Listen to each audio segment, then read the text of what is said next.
Live from the Georgia Dome in Atlanta, Georgia on a bright sunny afternoon.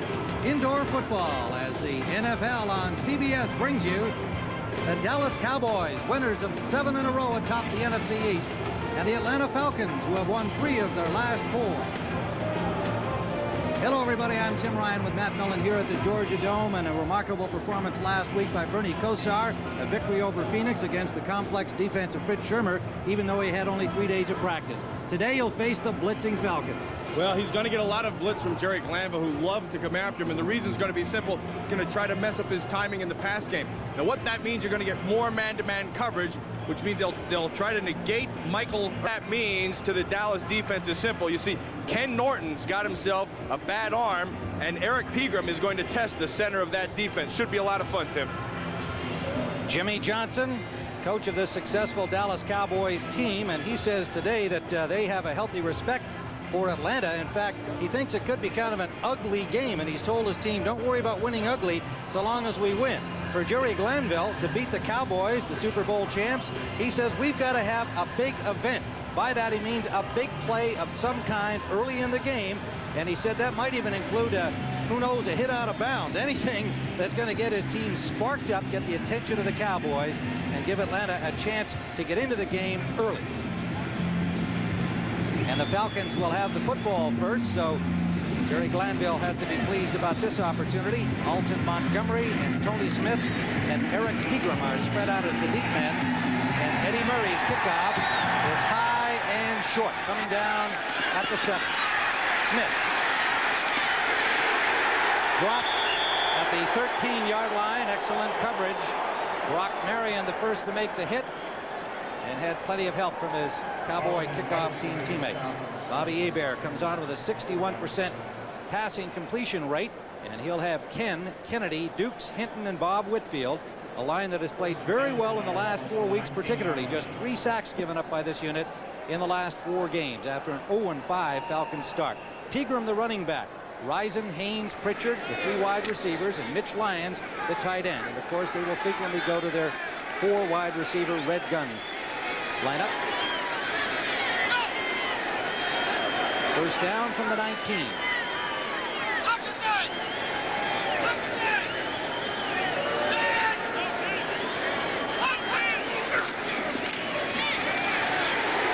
Pegram met at the line, drove Casillas back for a gain of 2. Defensively, the Cowboys, Charles Haley and Tony Tolbert on the ends, Maryland and Casillas the tackles. They have 9 down linemen in uniform, and you can expect to see at least 8 of them in action today. The linebackers, because they're playing 3 and 4 wideouts against Atlanta, you're going to see Smith and Norton as the 2 linebackers, and Kenneth Gant coming in as a nickel linebacker. Larry Brown, Kevin Smith on the corners, Everett and Darren Woodson the starting safeties. 2nd and 8. Atlanta. Pegram, good hole. Pegram battles his way, carrying Cowboys first down to the 35.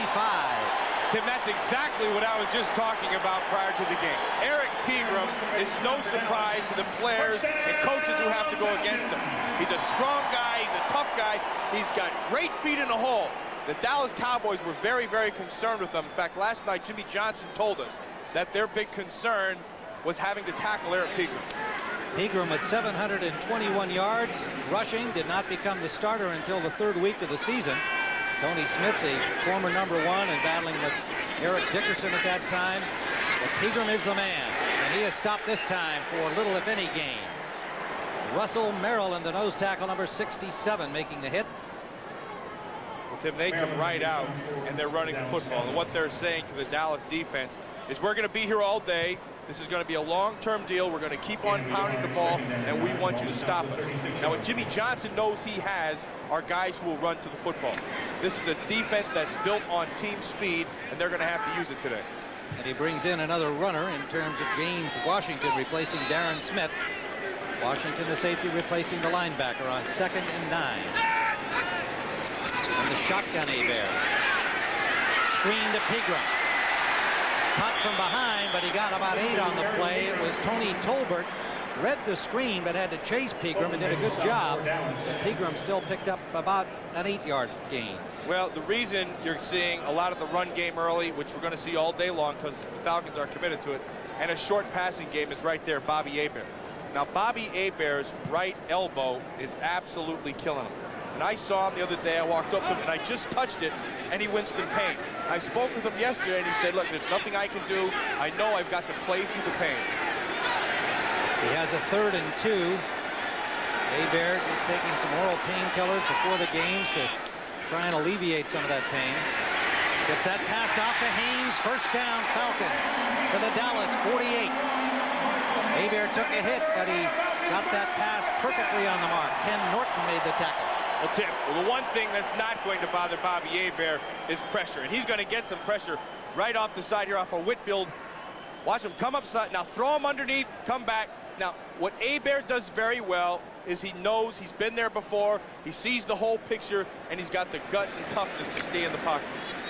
Mitch Lyons has come in at tight end for Atlanta, number 86, the rookie from Michigan State.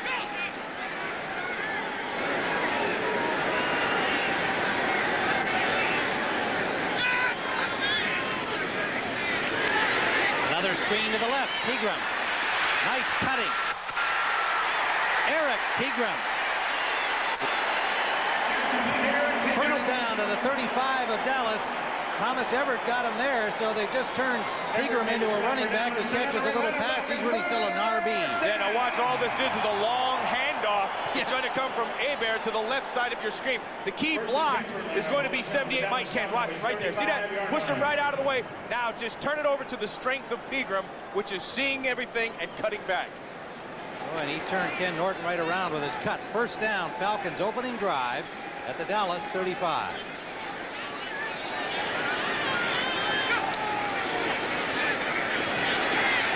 Hebert for Drew Hill. Another Falcon first down to the 21-yard line. Tim, the Atlanta Falcons said what we cannot do, particularly on the first drive, is turn the ball over. The strength of this Dallas defense, as told to us by Jerry Glanville, is patience. They will patiently let you work down the field knowing that you are going to make an error sooner or later, and that's when they'll capitalize. Washington comes in for Darren Smith again, and this is Hebert just after he released the last pass. He knows it hurts him. That elbow's going to be talking to him all day long.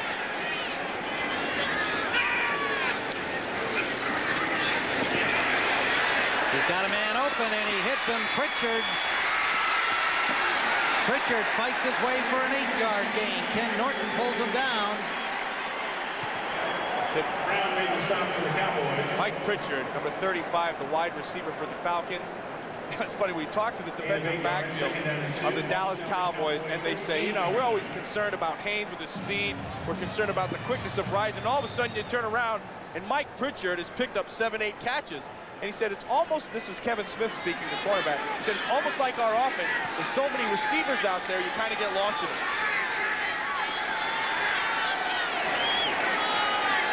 Hebert 5 of 5 on this opening series. 2nd and 2. Pegram hit behind the line by Norton and pulled back short of the first down. Ken Norton, the middle linebacker, slashing through the offensive line to make the hit. You know, this is funny for me because I can see Jerry Glanville right here. He just couldn't wait to finally get his little trap game in. Watch Chris Hinton going to run his quick track game and bring him inside. Now Hinton will run by the block, and Pegram will get tackled by Norton. Nice job by Norton in the middle of reading and stepping up. It leaves 3rd and 2. Jeffcoat, Jones, Hennings, and Lett have all come in. A new down foursome for the Cowboys. Hebert under pressure, gets it off to Pegram. Pegram to the 5 and a first down. That was all Bobby Hebert right there. Nice read by Hebert. He saw the blitz coming. He's going to be coming off the side. Now Pritchard also has the same read. He's going to see people coming up inside. See this? Now, get out on the side. Jeffcoat tries to hold on to him, doesn't quite get there, and Hebert finds him. Watch Jeffcoat try to grab him. When you come with that inside blitz, a lot of times you leave your defensive end in coverage on the back. Jeff Coat missed it with the grab and made the tackle. First and goal, Atlanta. 6-yard line. As a flag is down, but what the Cowboys have done and what the league has gone to is once you get inside the 20-yard line, you start to play a lot of zone defense. Illegal formation, offense, number 80, not lined up on the line of scrimmage. 5 yards, first down. Andre Rison is the man not lined up properly. Illegal formation. I mean, you have to have an eligible receiver on the line of scrimmage, and Rison wasn't there. Now, but what happens in that zone defense, though, Tim, you're going to watch Rison at the top of your screen. See right up there? He's not on the line of scrimmage. It means this guy has to have an eligible number, and he doesn't. So what happens in that zone defense, the field is shrunk down, and you can really match up your receivers, and in the last play, everybody who's matched up either had to run out of it. So it's first and goal from the 11. One setback, Pegram. He has it. Cuts inside and gets to the 8-yard line. A pair of Cowboys stack him up, led by Jeff Coat and Ken Norton and Chad Henningsen on. And there's Jim Jeffcoat. You know, Jim Jeffcoat, I couldn't have been happier for a guy to win a Super Bowl than Jim Jeffcoat last year. And I went down and spoke to Jeffcoat, and he was so excited about just having the opportunity, and he reflected back all the players who had gone through. Herschel Walker, who he was tight with, and Eugene Lockhart, who he was tight with, who never had the opportunity to even get there. And then all of a sudden, he was there, and he got his ring. The #1 pick back in '83 in his 11th year.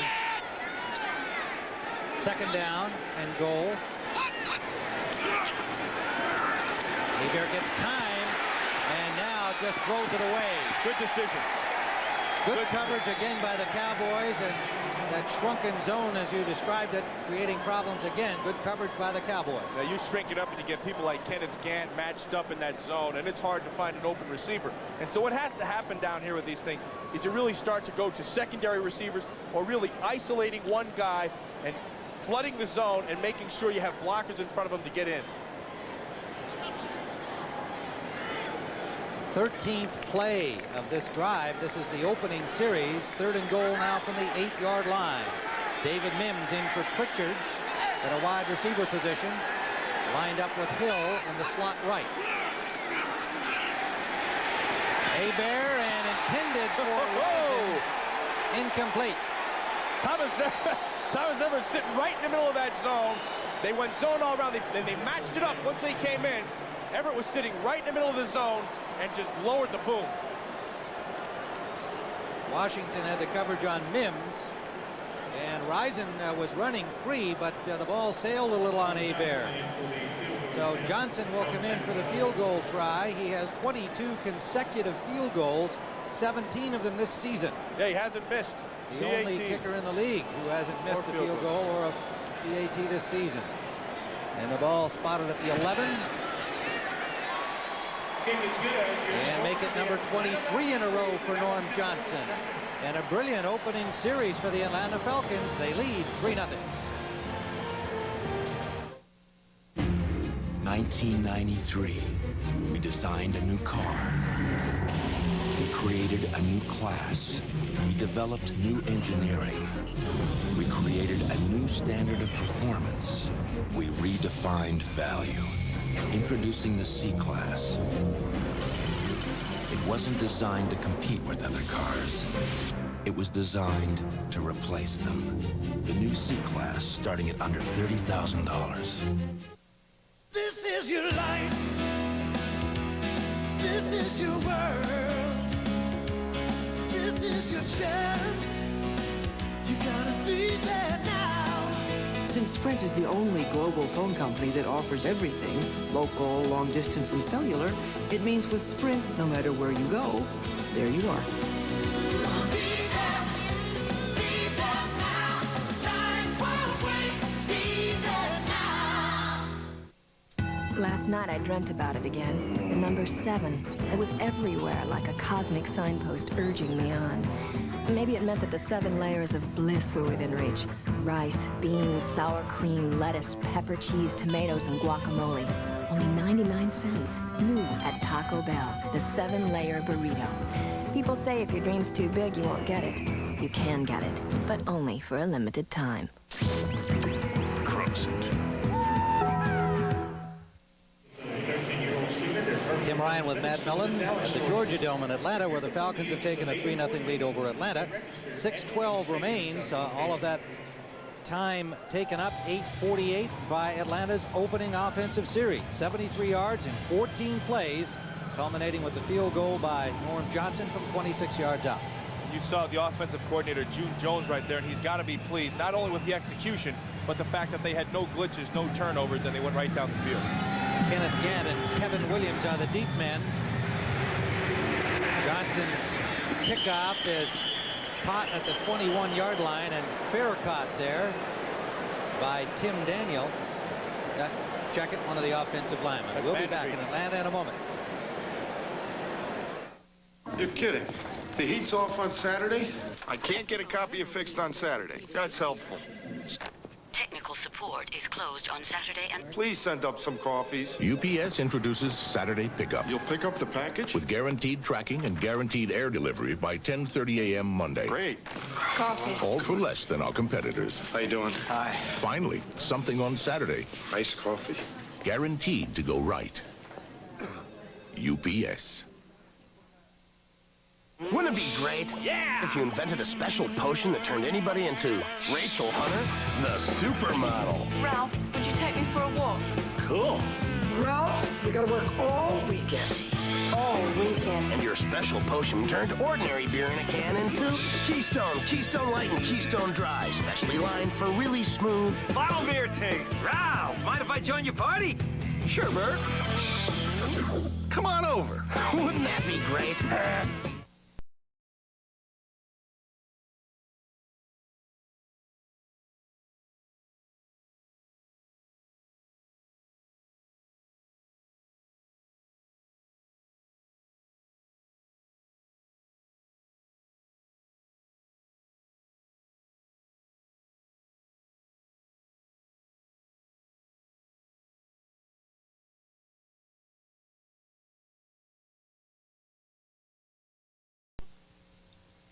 CBS sports coverage of the National Football League is sponsored by Mercedes-Benz, where safety, reliability, and performance are never optional.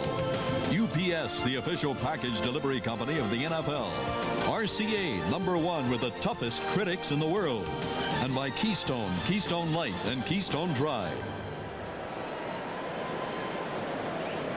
At the Georgia Dome in Atlanta, 3-0, the Falcons lead the Cowboys, and it was defensive lineman Matt Vanderbeek who got to catch the kickoff, the short kickoff from Johnson. And Bernie Kosar brings on the Dallas Cowboy offense, 13 of 21 last week in his first game ever as a Cowboy on just 3 practices, defeating Phoenix and playing a brilliant game for somebody who had to absorb so much in such a short amount of time. Troy Aikman continues on the sideline, but in uniform today with his hamstring injury. Kosar pumps once and goes deep. Both receiver and defender stumble. Alvin Harper stumbled against Darnell Walker, the rookie, number 45, and then Walker fell down. Well, Tim, it's no surprise that they're going to go right after the rookie. Watch Alvin Harper, number 80, and now it's just turned into a foot race. The ball's in the air, and they just get tangled right there. There goes Walker, there goes Harper. Norv Turner, the offensive coordinator of the Dallas Cowboys, said, look, I love this matchup. I think Harper can win it, and we're going to go to it early and often. 2nd and 10, Dallas. Number 23. Emmitt Smith is smashed at the line of scrimmage, got only a yard. First contact by Lester Archambault. Tuane, Newton, Stepnoski, Gogan, and Eric Williams, the offensive line, having an outstanding year for the champion Cowboys. Emmitt Smith, the running back, Darrell Johnston, the fine fullback, Irvin Harper, the wide receivers, Jay Novacek, the tight end. Eric Williams pulling back too soon. Now again, we'll be watching those snap count things with the new quarterback Kosar. Archambault, Gardner, Pierce Holt, Mel Agee. Now they've got 2 new defensive ends there for the injured Mike Gann and Rick Bryan, Archambault and Mel Agee. Ron George takes over Darian Connor's spot at linebacker today with Jesse Tuggle and Jesse Solomon. And the secondary, Sanders and the rookie Walker on the corners. Another rookie, Roger Harper, the strong safety, with the veteran Scott Case. Jumpy Geathers and Chuck Smith come in now in the passing down, 3rd and 14. Pressure on Kosar. He gets it off, and it's caught by Emmett Smith, but he is hit immediately.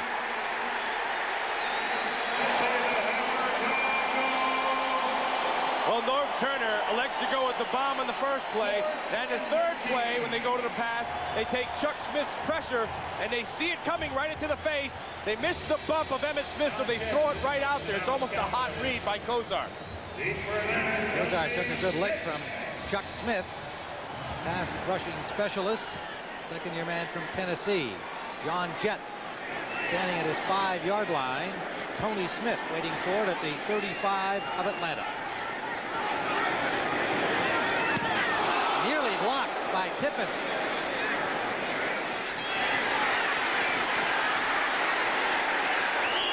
Good coverage by the Cowboys, holding Smith for a gain of a couple. Vanderbeek made the tackle. A 49-yard punt by Jett.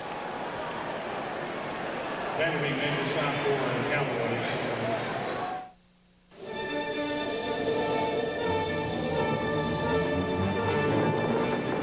The RCA Home Theater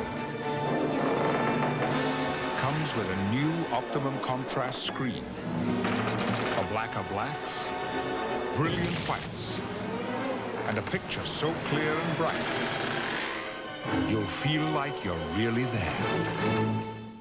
Buy select RCA entertainment products and we'll send you Nipper and Chipper. 1993, we designed a new car. We created a new class. We developed new engineering. We created a new standard of performance. We redefined value, introducing the C-Class. It wasn't designed to compete with other cars. It was designed to replace them. The new C-Class starting at under $30,000.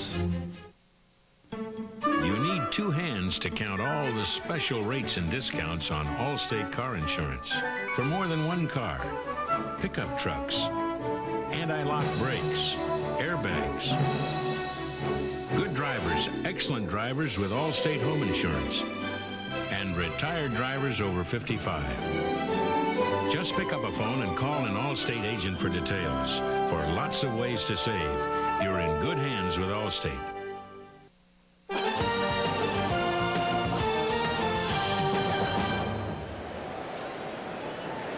We are indoors at the Georgia Dome. We're happy to report that our blimp is outdoors and piloting the SeaWorld blimp.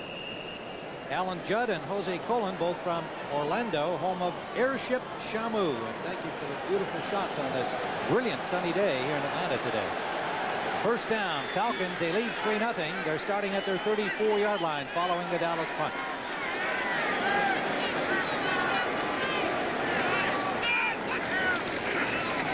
Play action and a naked coach by Hebert, and he didn't get much there. Knocked out at the 35-yard line by Darren Woodson.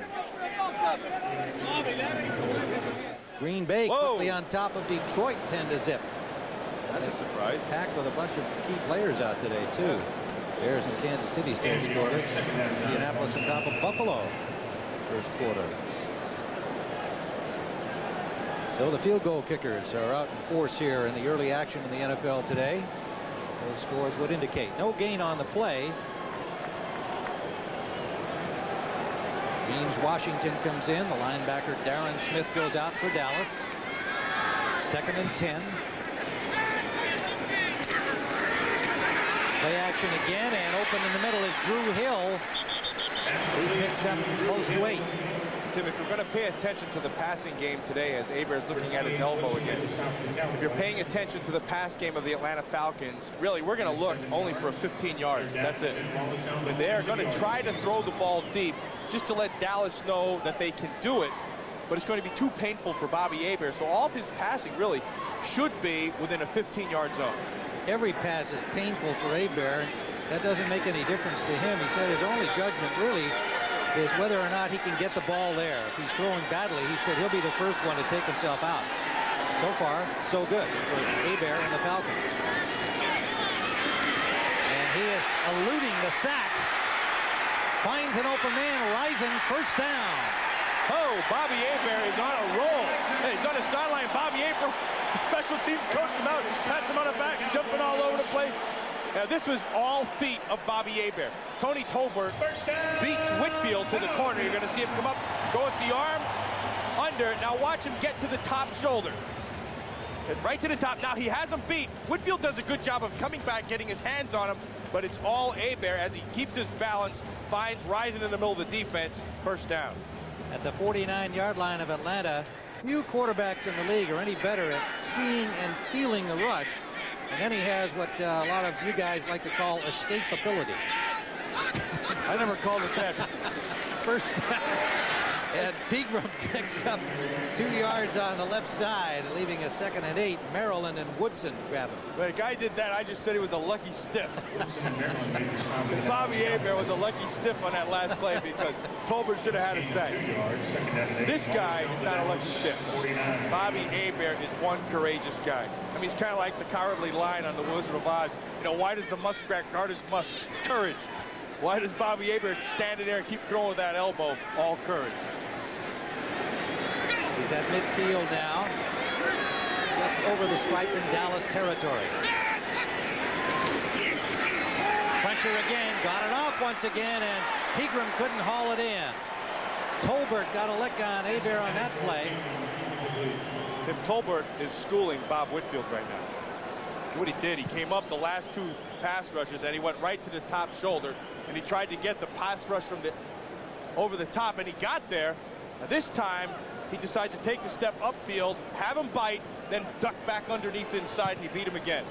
Whitfield, the #1 pick a year ago from Stanford, and projected himself as an all-pro in this league, but he is still clearly being taught some lessons by the 5th-year man, Tony Tolbert. Bill Bates into the lineup now for Dallas defensively on 3rd down. Hebert up the middle, and it is cut.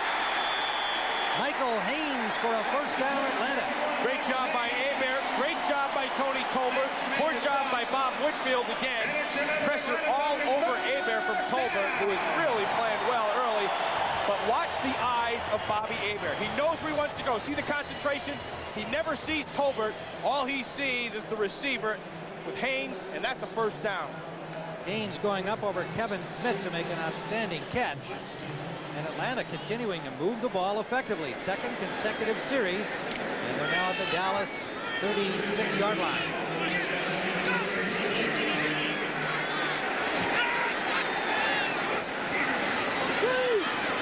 Haynes, flanker screen, away from one tackler, and he picks up about 8.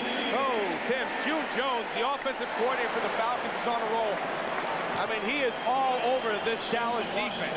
Now, he faked to the left, came back, throw the screen to Haynes on the right. What you do is just try to get that whole defense moving over, then come back. June Jones right now is hot.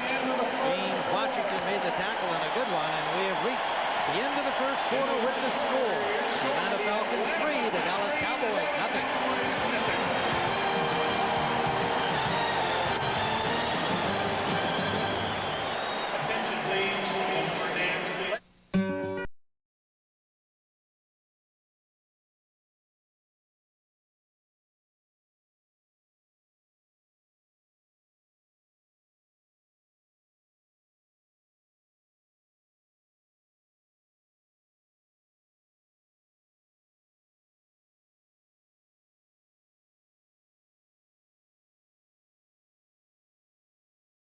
At Meineke, you're not going to pay a lot, but you'll get a lot. I guarantee it.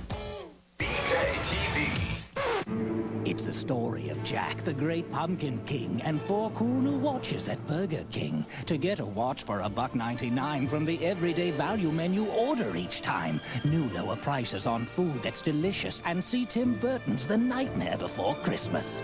4 watches to choose from. Isn't that fine? Each one is different for $1.99. Watches from Burger King, just one more case of everyday value. I love this place.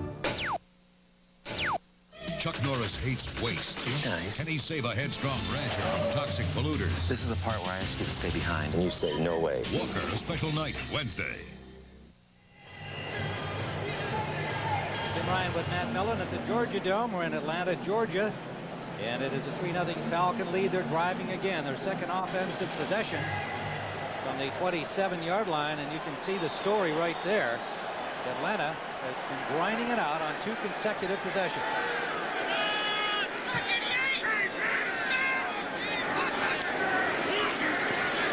Sideliner complete. Michael Haynes again. Kevin Smith on the coverage and the tackle, a gain of about 4. Tim, what the Dallas defense, though, does very, very well is they have great patience.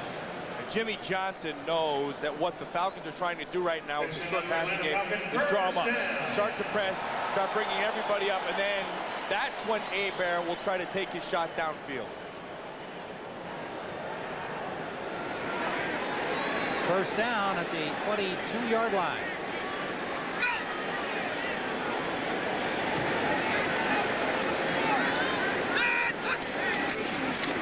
Pegram running it back in, gets 5.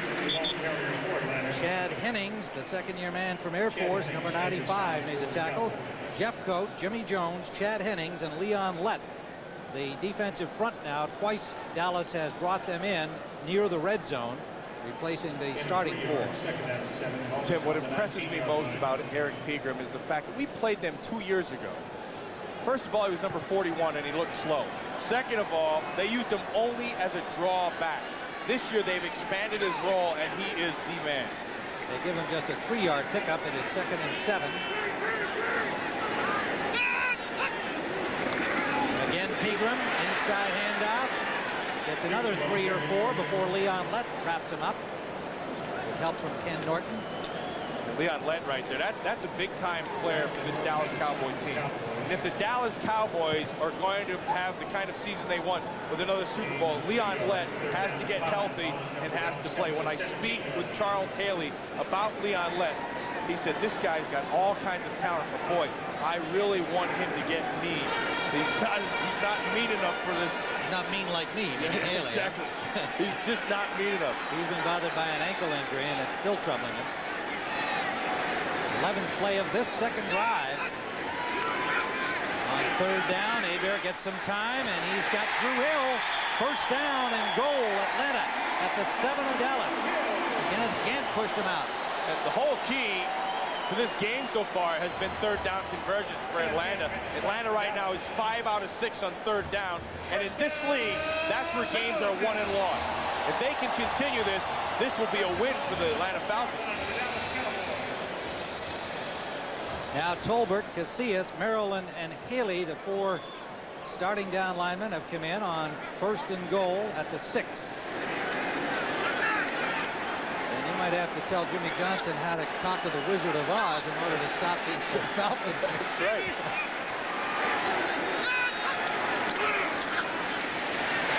Open in the corner. Oh. Complete.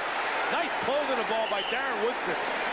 Big hit on Pritchard. Pritchard could smell that goal line. He was right at the goal line, and it looked like he tried to leap in before he actually had the ball in his hands. Well, he could see the ball, but he could also see Woodson coming right for his face. Now, see, the ball's in front of him, as is Woodson, so he's got to make a choice. He tried to do both at the same time, and Woodson makes a good play. 2nd and goal, Falcons. To that Darren Woodson, he can play. That's a good football player. Woodson, the second-year man from Arizona State. He was their number 2 pick last year.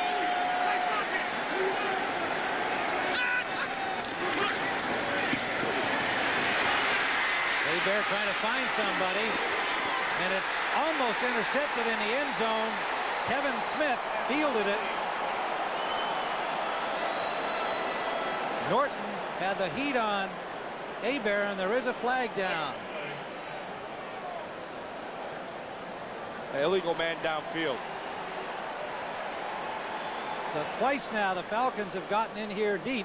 First series they settled for the field goal after an impressive opening drive. And now they're backed up again here on the second offensive series that has taken them deep into Dallas territory. Ineligible downfield on the pass. Number 70 of the offense. The penalty is declined. 3rd down. That's a tough situation. Bob Whitfield, he sees Hebert starting to roll out there, thinking maybe he's going to run. He moves, and he gets nailed. Yeah, you see him right at the top. Now he's going to start to roll. And when he starts to roll, he thinks he has the time. Throw him down. Now turn and get upfield. And here he comes. And they caught him downfield. You know, when Bob McElwee, the referee, gives that signal when he pats himself on the head. It's either one of two things. Either it's an ineligible man downfield, or his hat's coming off and he has to get it back on. 3rd and goal.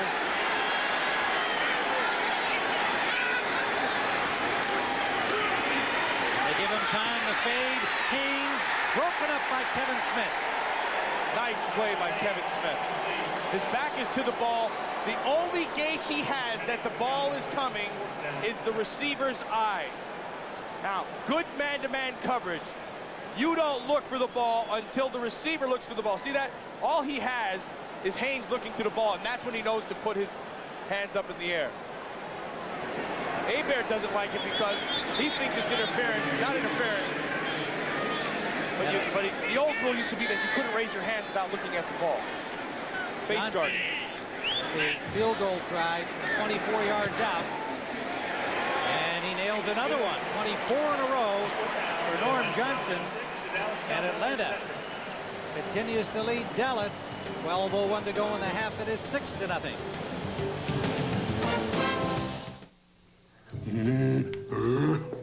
What's he doing? Better humor him.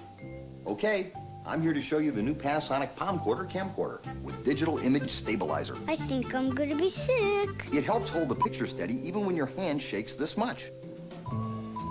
And Palmcorder tapes can play in any VHS recorder. So why buy a camcorder whose tapes can't play in your VCR? I don't know. The choice is obvious. The Panasonic Palmcorder. Its tapes will play in your VCR.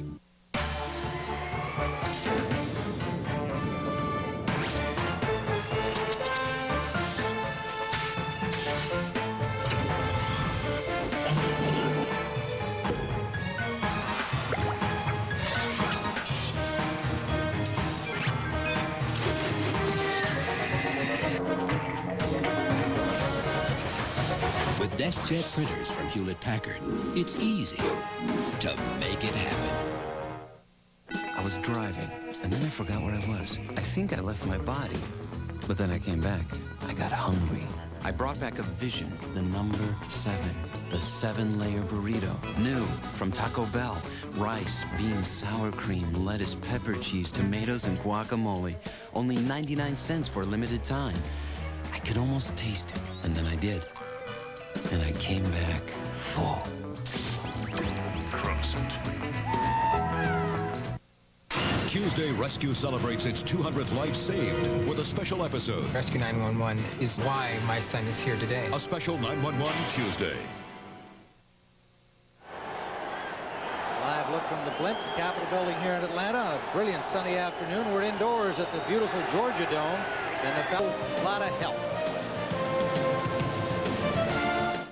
You build a new razor with precision heads to shave below the skin in comfort. And what do you get? Cut a precision groove to help the Norelco lift and cut system shave even closer. And what do you get? Build a razor that shaves closer, smoother than ever before. And what do you get? The new Norelco razors, our closest shave ever. Lure Jensen, they make lures for fishing. It's a family company that's been manufacturing lures for 60 years. It's like a family. We're like a family. My first call, the response was, we're using AT&T and we're happy. One day he called me and said, now I got to talk to you about this because I'm going to save you some money. I'd learned that there were some business solutions we could provide. I didn't realize some of the things that could be done. Nobody ever explained it to me before. AT&T is so large. With MCI, I feel like we're their #1 customer. There is a sound you can hear on the new Riviera. It's the sound of German being spoken by those who converge on Ocean Drive. In your town, America, and the world. Beck's, the #1 imported German beer. When you order a Bigfoot pizza from Pizza Hut, remember to order some Pepsi, or you'll be making a mistake. A very big mistake. So when you order Bigfoot, don't forget to ask for plenty of Pepsi. Bigfoot Pizza, a legendary value. This game summary is sponsored by Pizza Hut. Tim Ryan with Matt Millen at the Georgia Dome. Norm Johnson's 2 field goals, 24 in a row for him. 6-0 lead for the Falcons. And twice they got inside the 20. And just moments ago, out on the, I've never seen that. That is Evander Holyfield, a heavyweight champion of the world. His great victory over Riddick Bowe. Of course, he's an Atlanta guy. They love him here, and they gave him a warm welcome. And he ran out onto the field during the timeout to be acknowledged right out there on the 50-yard line. All right. Cowboys starting from their 13-yard line.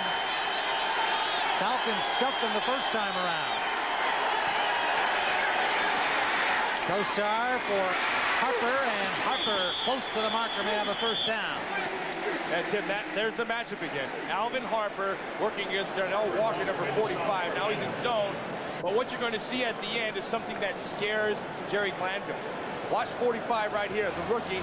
And his help is coming from another rookie inside right there, Harper, number 47. Now, Jerry Glanville says nothing drives him more crazy in the whole wide world than to play a rookie at safety. That's Roger Harper out of Ohio State, their number 2 pick. They think he's going to be an outstanding player, but makes him a little nervous, especially on third downs. In fact, he tries to get him out. Walker, meanwhile, playing with a knee injury. Not sure how far he can go. First down, Dallas. Kosar rolling. Intended for Novacek, the tight end, incomplete. Solomon had the coverage. Yeah, coverage there on Novacek, and they went man-to-man. And there is a great matchup of Michael Irvin, 88, on 21, Deion Sanders. And this is a matchup that the Atlanta Falcons think they can win. Deion Sanders has tremendous speed, but he will have trouble against the big body of Michael Irvin, who really likes to play like a basketball player out there. Irvin's not slow, Tim, but what he does is what you do well under the hoop. Hey, the ball's in the air, you position yourself, and that's exactly what Irvin likes to do. Use his body for position. Those guys are very good friends and real fierce rivals. 2nd and 10. Kosar goes to the left for Smith, off target.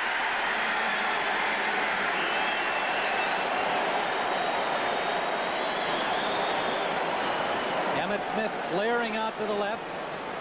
Kosar looking right, coming back the other way, and just missed it.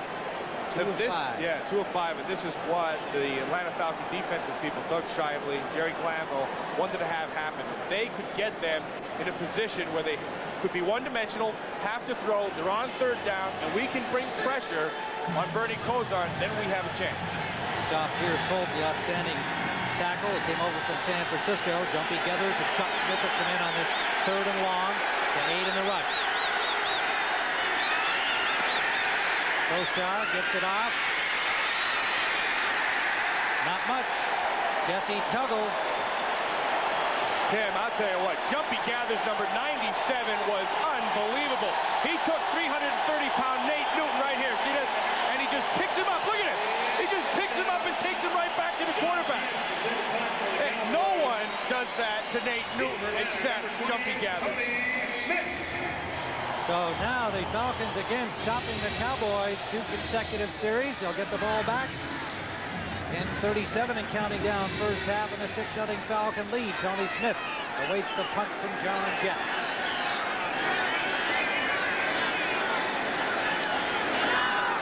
Jett hits it from the 20. It's a dandy. Smith from the 19. And gets to the 26-yard line. Kenneth Gant with an ankle grab and a flag on the play. Rather injured player down. Yeah, that's also Kenneth Gant. And the flag is back on the line of scrimmage. Kenneth Gant's laying down there, a little bit shaken up, but he just made an outstanding play on the special team. Possession foul, number 22 of the receivers holding. The receivers will keep the ball after penalty for their foul. First down. Timeout. We'll be back at the Georgia Dome in a moment.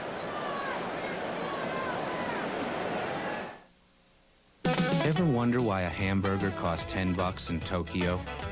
Or why a cab to the airport there runs about $120? Or why their luxury cars seem so expensive, especially when compared to the Oldsmobile 88 Special Edition, which, even with air, automatic, cruise, tilt, anti-lock brakes, and dual airbags, costs just $19,995? It's your money.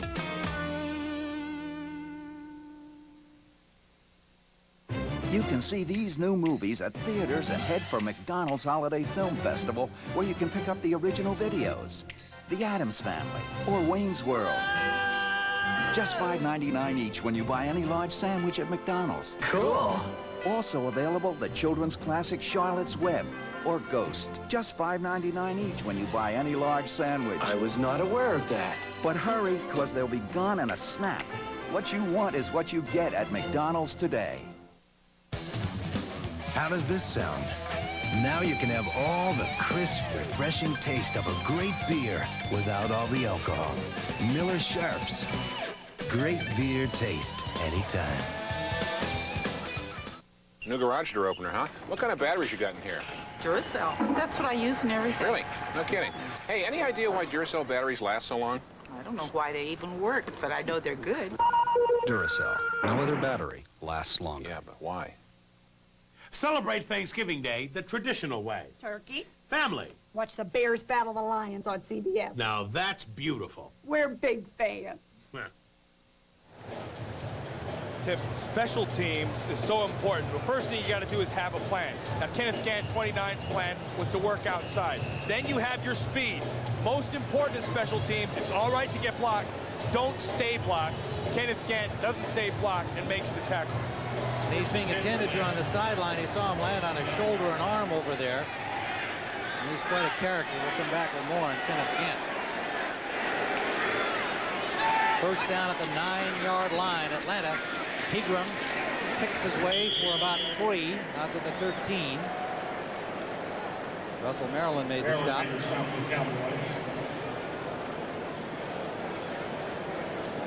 6-0 Atlanta lead with 10:01 to go in the first half. Eric Pegram, the third-year man from North Texas State, drafted in the 6th round in 1991. Had big names ahead of him. Steve Broussard, the #1 pick, now a wide receiver primarily here. Tony Smith, the #1 pick last year, but it's Pegram who has developed into the Falcons running back, closing in on a 1,000-yard season. 2nd down and 6. Pegram again trying to get wide. No, it's a reverse. Great catch. And it's Pritchard. Boy, it fooled me, Bobby. Yeah, well, it fooled Bobby, too, because he put a little bit too much mustard on that thing, and Pritchard had to go up and make a really good catch high in the air, and when he came down, he lost where he was on the field. Pegram shakes out of the tackles and blocks and picks up about 3. Got away from Tony Tolbert and a couple of his own blockers. Yeah, well, Tim, I've got to tell you this right now. Eric Pegram is the only reason that last play with the fake worked. Because if you don't respect Eric Pegram, you don't have any kind of a play-action game. So they fake him going across the backfield. You know, with Eric Pegram, you have to have a lot of guys there to tackle him. And when they do that, they fake it, come out, and make the big pass play. 2nd, a long 6. Atlanta 41-yard line. Falcons leading Dallas 6-0. If you joined us along the way, a pair of field goals on their first 2 offensive series. They have dominated this game. Circus catch. Is he in bounds? Yes, that's a catch. And see what happened is Smith, he's coming down, and Smith pushes him, so you have to mark where he would have come down. Boy, what a nice effort right here by Mike Lane. Watch him go up for the ball. Foot's coming down. Now he's pushed.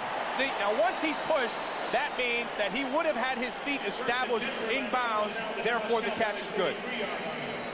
Ergo, the catch is good. Very good, Matt. Ergo, along with the Iliad and the Odyssey. Yes, sir. I'm on a roll. Maybe even a bagel. I want to come back to the Wizard of Oz about the muskrat at some point here, too. First down Atlanta at the 44-yard line of Dallas. Pegram wrapped up after a gain of only a couple. Ken Norton leading the charge. For an NFL update, let's go to Greg Gumbel in New York. All right, Tim, in Kansas City, a 40-yard pass interference call against the Bears sets up Marcus Allen's 2nd touchdown of the day, an 8-yard run, 107 for his great career. The Chiefs lead the Bears 14-0 in the 2nd. Tim? Thank you, Greg. Well, Marcus Allen can't play anymore. Oh, man, you know that. He got a life over there in Kansas City, didn't he? He had a life before he left. I don't know why they got rid of him. 2nd and 8. Atlanta driving again on the Cowboys at the Dallas 42-yard line.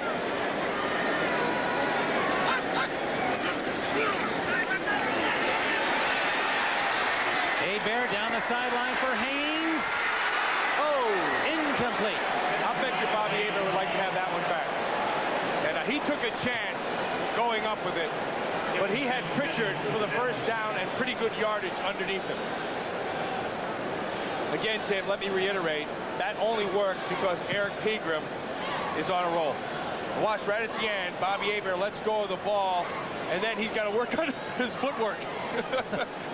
One of those line markers got up and tripped him. Not a bad backflip, though, right in front of the Dallas bench. I'll tell you this right now about Bobby Hebert. With the success they're having, his elbow does not hurt as much. We've got a timeout on the field. We'll be right back. Oh, my back hurts and I had a game this afternoon. So I'm taking Advil. I know I'll feel better soon. More doctors recommend Advil by name to relieve backaches than any other brand. And you know, just one Advil is as effective relieving pain as 2 regular strength Tylenol. With Advil, there's no reason to let a sore back keep me from swinging. And for a cold, try Advil Cold and Sinus, advanced formula for the cold season. Just try Black & Decker's Power Driver with torque control. You'll notice one major difference, the clutch. The higher the setting, the more powerful it gets. Power Driver and Power Driver with torque control from Black & Decker. So what would you say if I told you to see your Oldsmobile retailer right now? You'd ask for directions. You'd say you just bought a new Oldsmobile a few minutes ago. You'd say, wow, an 88 special edition with air, cruise, tilt, anti-lock brakes, and dual airbags for $19,995. Gee, so I was right the first time. It's your money.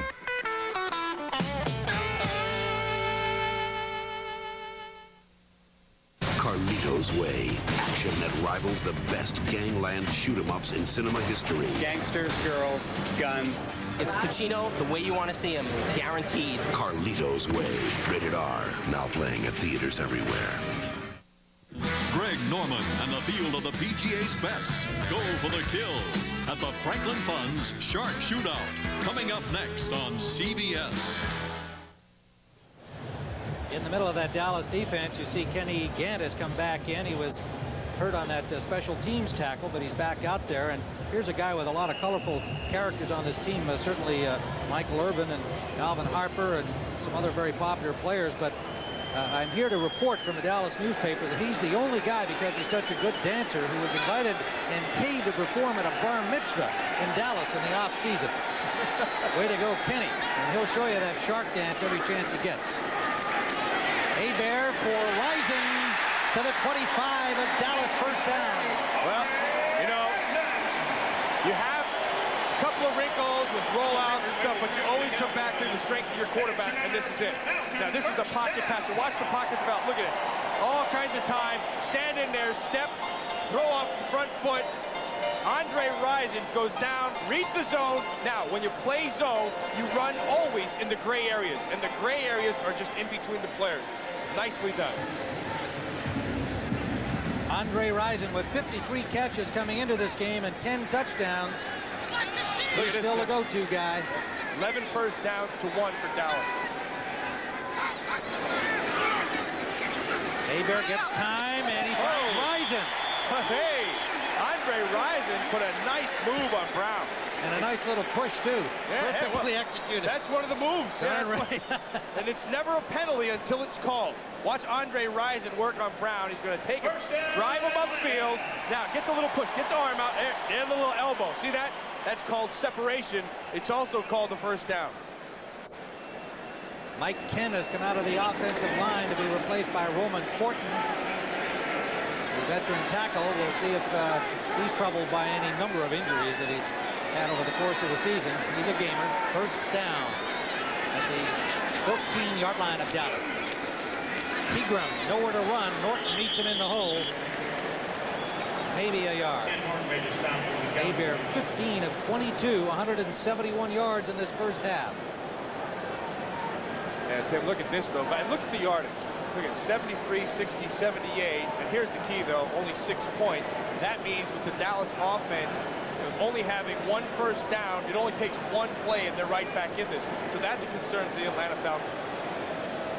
Atlanta stealing the clock from Dallas in this first half.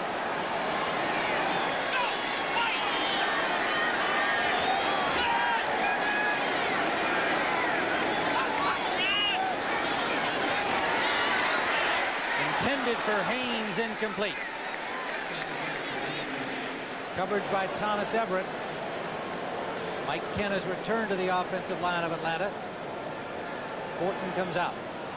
Well, Roman Fortin should get a big high mark right there for blocking Tony Tolbert, because what you had was, again, watch the strength here. He's the pocket passer. Watch the pocket develop. Fortin, 65, just put the clamps on Tony Tolbert. Didn't allow him to get in. Gave Hebert lots of time and couldn't get the throw in. Veteran Bill Bates into the secondary for Dallas on 3rd and 10. Atlanta.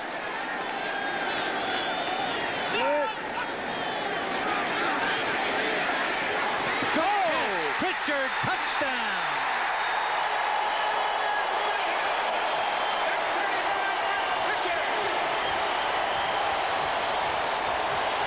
Tim June Jones could not have drawn that up any better. Let's go through the sequence. First of all, Dallas comes in the blitz off the left side of Bobby Hebert. Instinctively, he rolls to his right. Now he finds his intended receiver, 35 Pritchard, who's very well covered right here. Yeah, great coverage by Woodson. Woodson goes for the pick. The concentration by Pritchard, 6 points Atlanta Falcons. Perfect pass, beautiful catch. Atlanta beating up on Dallas.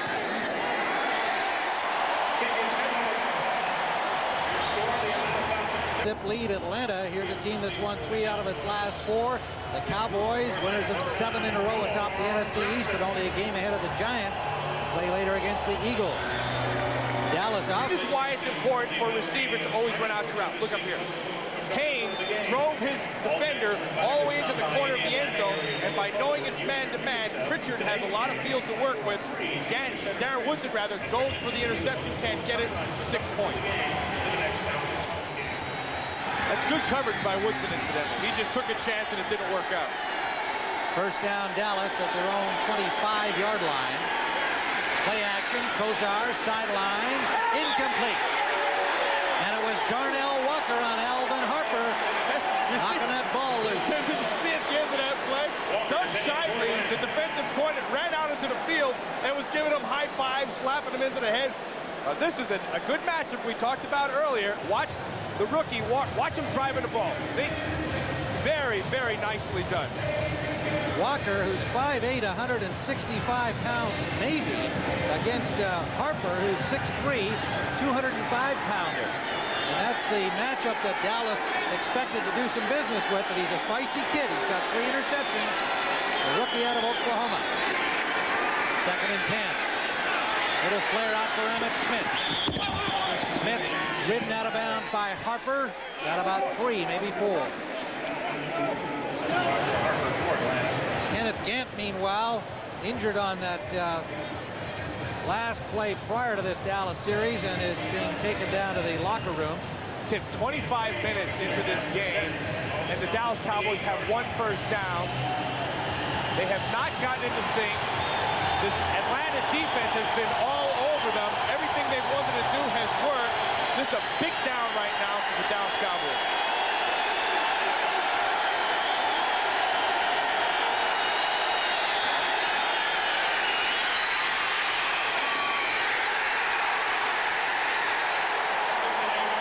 Darnell Walker wrapping up Emmitt Smith for no gain. There is a flag on the play. It appears to be against Dallas. And that'll be declined because Darnell Walker has met the challenge today. Holding number 79 offense. That penalty is declined. 4th down. Deion Sanders doing the cheerleading.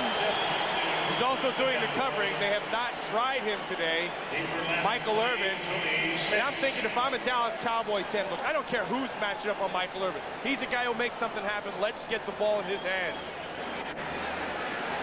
Atlanta's rush not giving Kozar a chance to get it to anybody downfield so far. Jet hits it for Dallas. from the 17, nearly blocked again by Tippins. It's a mistake by Tony Smith. Dallas rolled to Tony Smith. He'll be dropped at the 11-yard line. Tim, if you're a returner in the National Football League, you don't let the ball hit the ground. You get up there and you make the catch because you just lost yourself 25 yards of field position. Vanderbeek made the tackle on him there. Bobby April, the special teams coach, is not a happy camper.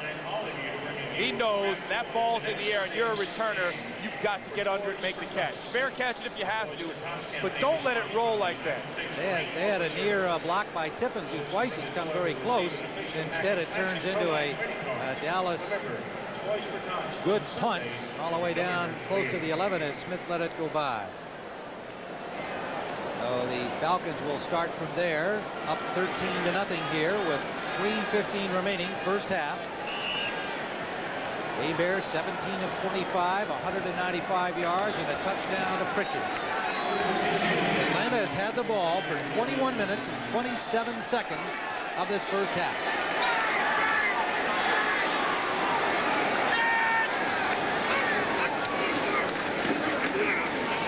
Pegram,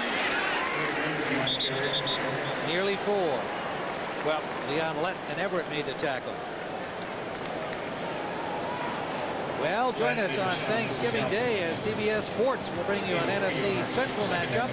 The Bears and the Lions. A traditional game in Detroit. The NFL's leading rusher Barry Sanders. Pat Summerall and John Madden will call the action from the Silverdome. And our special holiday coverage begins with the NFL Today at 12 Eastern Time. While we are live in Atlanta, Georgia, you're looking at the Georgia Dome. Side of the Super Bowl coming up in January. 2nd and 7, Falcons. Pegram's got room on the corner. Good reaction by the Cowboys. Marion. Brock Marion, the rookie from Nevada, Reno, is in for Kenneth Gant. Gant, we told you, had to leave with that shoulder re-injured, a shoulder or an arm, it appeared. And the Cowboys take a timeout with 2:22 left. Johnson's face showing a little more tension as the half has gone on here. Bernie Kosar checking out the playlist, no doubt. Kosar has just not been given an opportunity on the field, and when he's been out there, the Falcons defense has just shut everything down. Troy Aikman in uniform today. Yeah, and I spoke with Troy before the game, and he said next week he said he's going to go. He says, as a matter of fact, I'm going to go, and if I tear the thing in half, I don't care, but I'm sick of standing on the sideline. Hamstring bothering him, but he did throw some this week and is the emergency quarterback today. Pegram on third down, pardon me. Got maybe a yard. That's Jerry Glanville again right there.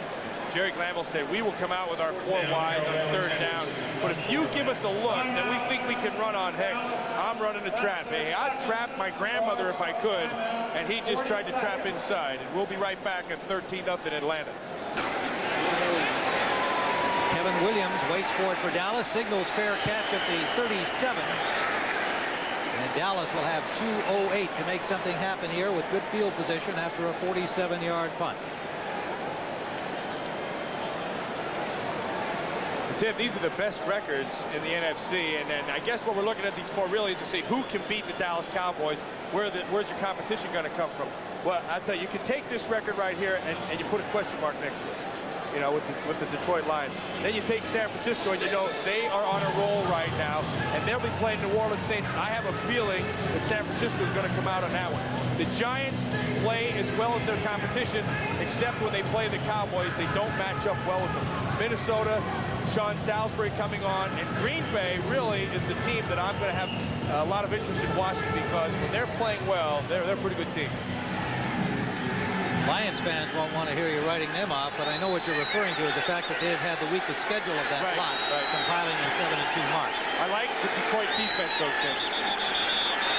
Flags fly everywhere. Somebody moving on the Dallas offensive line. Ball start. Number 79, offense. Before the snap. That's Eric Williams. We will warn the defense. Tim, you remember at the beginning of the game, I mentioned to you that Bernie Kosar said he wanted to get the offense comfortable with his cadence. Now, what's happened is you get a new quarterback in. Troy Aikman comes up to the line of scrimmage, and his cadence everybody's used to. New guy comes in, he comes up, has a pause in a place they're not used to, then you start to get the jump. Emmitt Smith said that was a bit of a problem last week.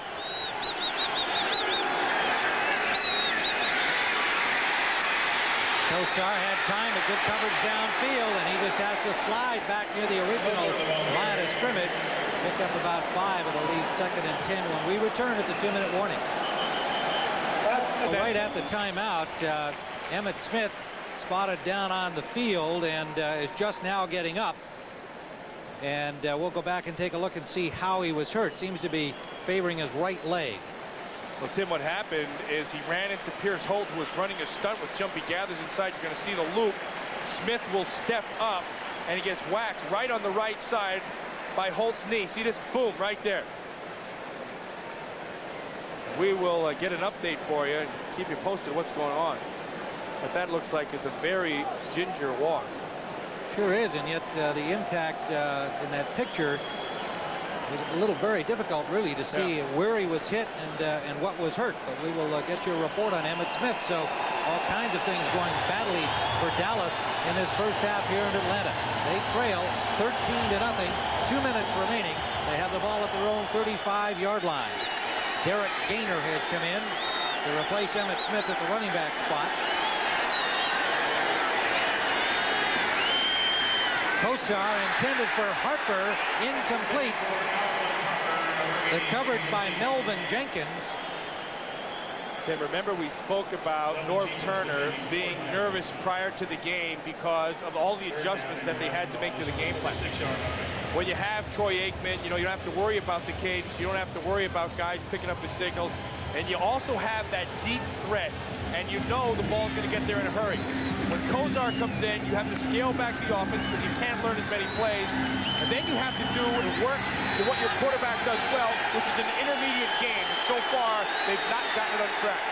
3rd and 11, 3 wide receivers. Kevin Williams joining Harper and Irvin. Kosar flushed and intended for Williams, incomplete. Yeah, Pierce Holt got the pressure on him. Kosar felt it. He had Williams open, just overthrew him. Watch 95, Pierce Holt, right here. He's going to go with the bull rush on another 320-pounder, Kevin Gogan. Now he has him on his heels. Work to the inside. He feels it. Comes back. Incomplete.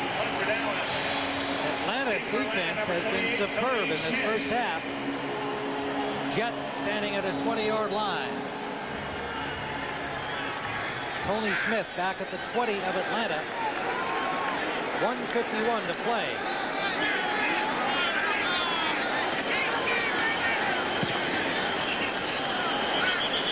And a flag down. They have run out of time there.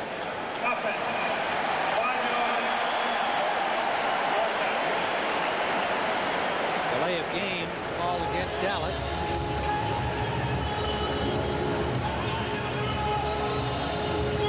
Well, coming up at halftime on the NFL Today halftime report, Reagan Terry will have all the scores and highlights, plus a look back at the Jets' shocking upset over the Baltimore Colts in Super Bowl III. They gather this weekend to celebrate the silver anniversary. Stay with us through halftime, and we'll bring you up to date on all of the other action around the league. And Smith on his feet at the sideline, but obviously still in some pain and some difficulty. They've already lost Kenny Gant, apparent arm or shoulder injury. Jets' second punt, and again he gets a good bounce, and Smith had to chase it down, and Smith gets out over the 16-yard line. And apparently it's his right quadricep, we're told, and it must have just been from that hard blow that in his collision with Pierce Holt. Well, Tim, I'll tell you what happens on television. So television, you watch the game and it's on that little screen and it makes everything relative. But when you're down on the field, a little bump like it looks like to us is a collision, and you can see Emmitt Smith's face. I mean, not only is he disappointed, he knows that hurts. Well, at the very least, it'll be a bruised leg. We would think if it's a quadricep muscle that took a real shot from a huge guy. Here's Holt. Well, that's a tough guy, and it's got to be more than a bruise to get him running off with that little John Deere tractor. Atlanta has a first down at their 16-yard line with 1:39 on the clock. Pegram running straight ahead. And look at that effort. Boy, he's a tough guy. You can take Eric Pegram, in my opinion. Now, don't forget, he missed the first 2 games, and he's still up there in the leading rushers. You can take him, put him right in the Pro Bowl. I think that guy has to have an outstanding year. He's certainly there with the guys that are up there with him, Sanders and Emmitt Smith. 2nd and 2. At least in terms of his productivity, and he has launched himself into the elite of the running backs, showing that he's got plenty of skill. It's funny, I mentioned to you earlier, Tim, it's 10-10 now, Detroit Green Bay. I mentioned to you earlier, he used to be number 41, and he didn't like the number because his favorite player was Tony Dorsett, so he asked for 33. He's from Dallas. Pegram stopped that time behind the line. Darren Woodson coming up to make the tackle. Time counting down here in this first half. It has been a literally flawless first half performance by Atlanta. And Tim, I think this is one of the games, if you would have asked me prior to the game what has to happen for Atlanta to win, this is what has to happen. First of all, they can have no mistakes. They have not. You have to be able to convert third down. They have. And Dallas has to be able to not play their best game, and they are not.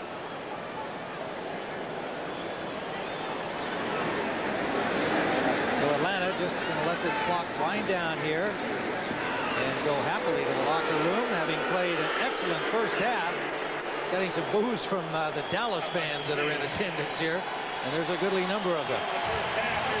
That's the end of the first half with the score: Atlanta 13, Dallas nothing.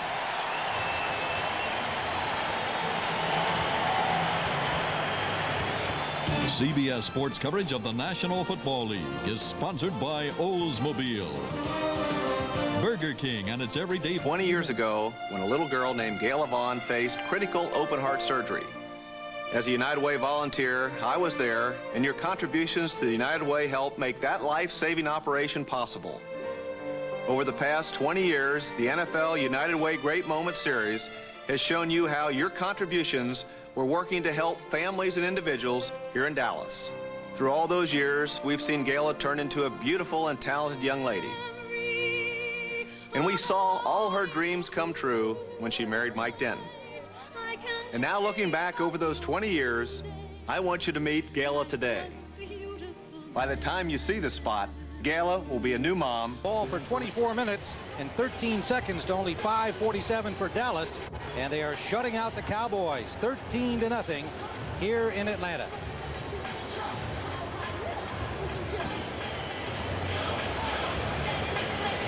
We await the second half here at the Georgia Dome with the Falcons leading 13-0. Tim Ryan and Matt Millen here at the Georgia Dome, and the Falcons having the ball most of the first half, stopping Dallas cold, and now Dallas with Aikman already on the sidelines. Emmitt Smith goes down. Well, you see, Tim, there's a big concern. Obviously, you know, they already proved that they can't win without Emmitt Smith. Now you're going to get the injury.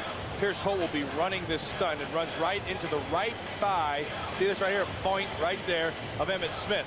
Now, what does that mean for the Dallas Cowboys? Well, you got Derek Lassick on the bench. You also have a big running back who they brought in, Lincoln Coleman, number 44, who they like.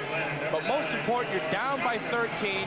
You have not gotten your passing game going. You can see right here, 5 on 11, only 20 yards.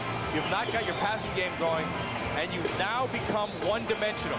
So they have a tough road to go, but they are defending Super Bowl champions, and this will be a fun position for them to be in, just to prove how good they really are. The Cowboys also lost Kenneth Gant, who had been playing as a regular in the secondary against the Red Gun of Atlanta in the first half. He's gone with what is an apparent shoulder injury.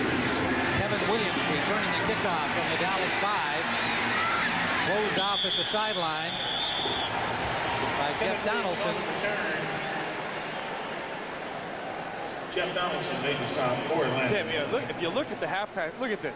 15 first downs to 1, 20 to 195, and then down here. See, the bottom line is the Dallas Cowboys offense has not been on the field, and the times they have been, they've been shut down right away. Derek Lassick will be the running back for this opening series in the absence of Emmitt Smith, gone with a thigh injury. They start from their 15-yard line. There's number 25, the rookie from Alabama, who played the first 2 games as the starting running back when Smith was holding out. And Lassick on first down gets a couple and then is straightened up by Jesse Tuggle, number 58. Well, Derek Lassick is going to see what it's like to come in after your big guy goes down. He already had a taste of that early at the beginning of the season, and he understands the offense. He knows how to read. But here's the thing now. He's had 7 games to watch a real professional know how to run that offense. So we'll see how he's gotten any better, if he's gotten any better at it. He averaged 3.5 yards a carry in those first 2 games. Played quite well. He was not Emmitt Smith, but he did a good job for a rookie. You know, yeah, you don't have Emmitt Smith back there, but we have a lot of talent, so let's use it. First down, Cowboys at their 25. Opening series, second half. Irvin in motion. Lassick gets a good block, and he picks up 5 to the 30. Boy, that's a good play right by Pierce Holt. He got into Nate Newton, got extension on him. Now, just when it looked like there was a big hole, Holt comes off the block. And that's the biggest thing in defensive line play. Watch 95 right here. He's going to get engaged on 61 Nate Newton. Now watch the hands. Now you look like there's a big hole. Now watch him disengage. Yeah, that's the difference between the National Football League and the rest of all football. The defensive linemen and linebackers get off the block to make plays. Atlanta's been tough on the ground against opposing offenses these last several games. Kozar intended for Irvin, incomplete. Tim, I'm going to tell you something. Jumpy Gathers is just abusing Nate Newton inside. I mean, this is a 300-pound guy. He's doing it again. Watch the matchup right here, 97 on 61. This is called the forklift. Watch how he gets under him, now just picks the guy up. Nate would have been thrown into the lap of Kozar had Darrell Johnston not been there to give him some help. That's one strong man right there, Jumpy Gathers. Third down, the crowd getting into it here. Love to see the Falcons stuff them again.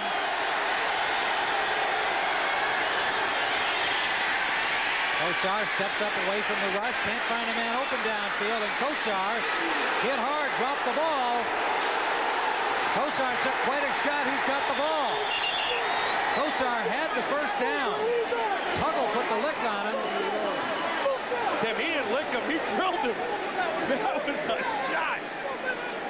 And it remains Dallas ball. It was Alvin Harper who came up with a loose ball. Now Jimmy Johnson saying, hey, we got the first down, go mark it properly. Yeah, now watch, he doesn't have a chance to slide. I think he wanted to, but Jesse Tuggle beats him to the punch and just drills him. Now Gogan has a chance. Now you're a lineman, that's the wrong decision. The decision you make is fall on the ball. Don't try to pick it up. Watch the hit. Boom, ball's out. Now Gogan has a chance to get to it. Should have fell on it, and he didn't do it. And Harper did not fall down at the marker as Jimmy Johnson hoped. They're short. And the ball rolled back where Harper recovered it. Tony Smith awaits the punt of John Jett. Jett standing at the Dallas 19. So the Falcons again stop the Dallas offense.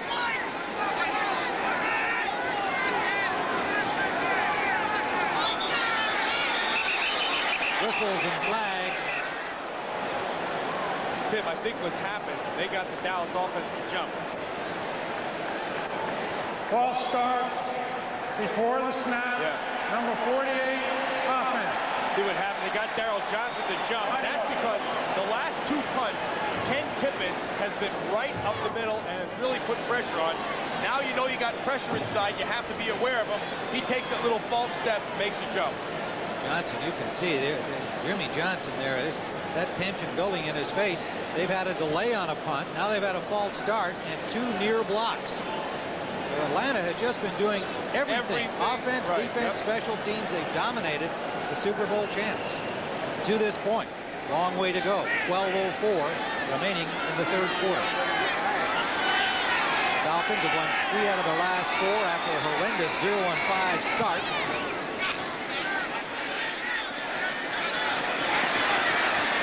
Smith hit right after he caught the ball. Good coverage by the Cowboys, and the first man, Vanderbeek, making the tackle.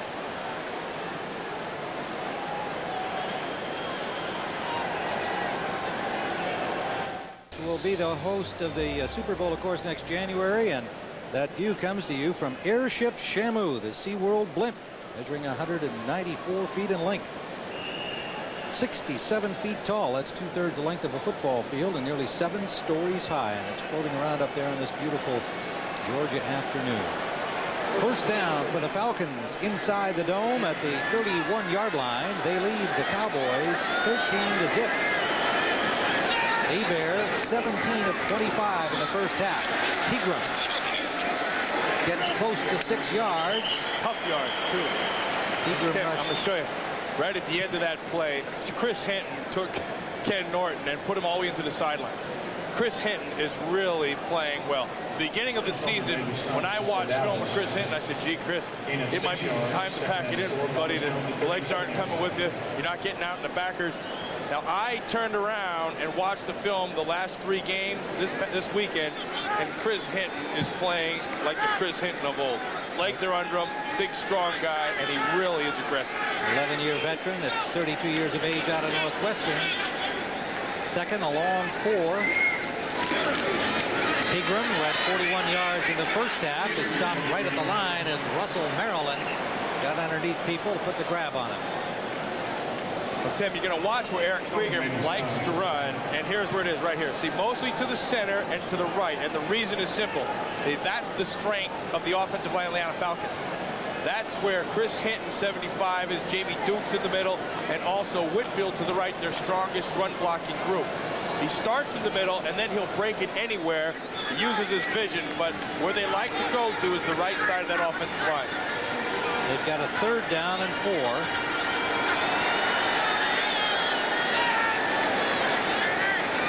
Dallas needs a good defensive play here.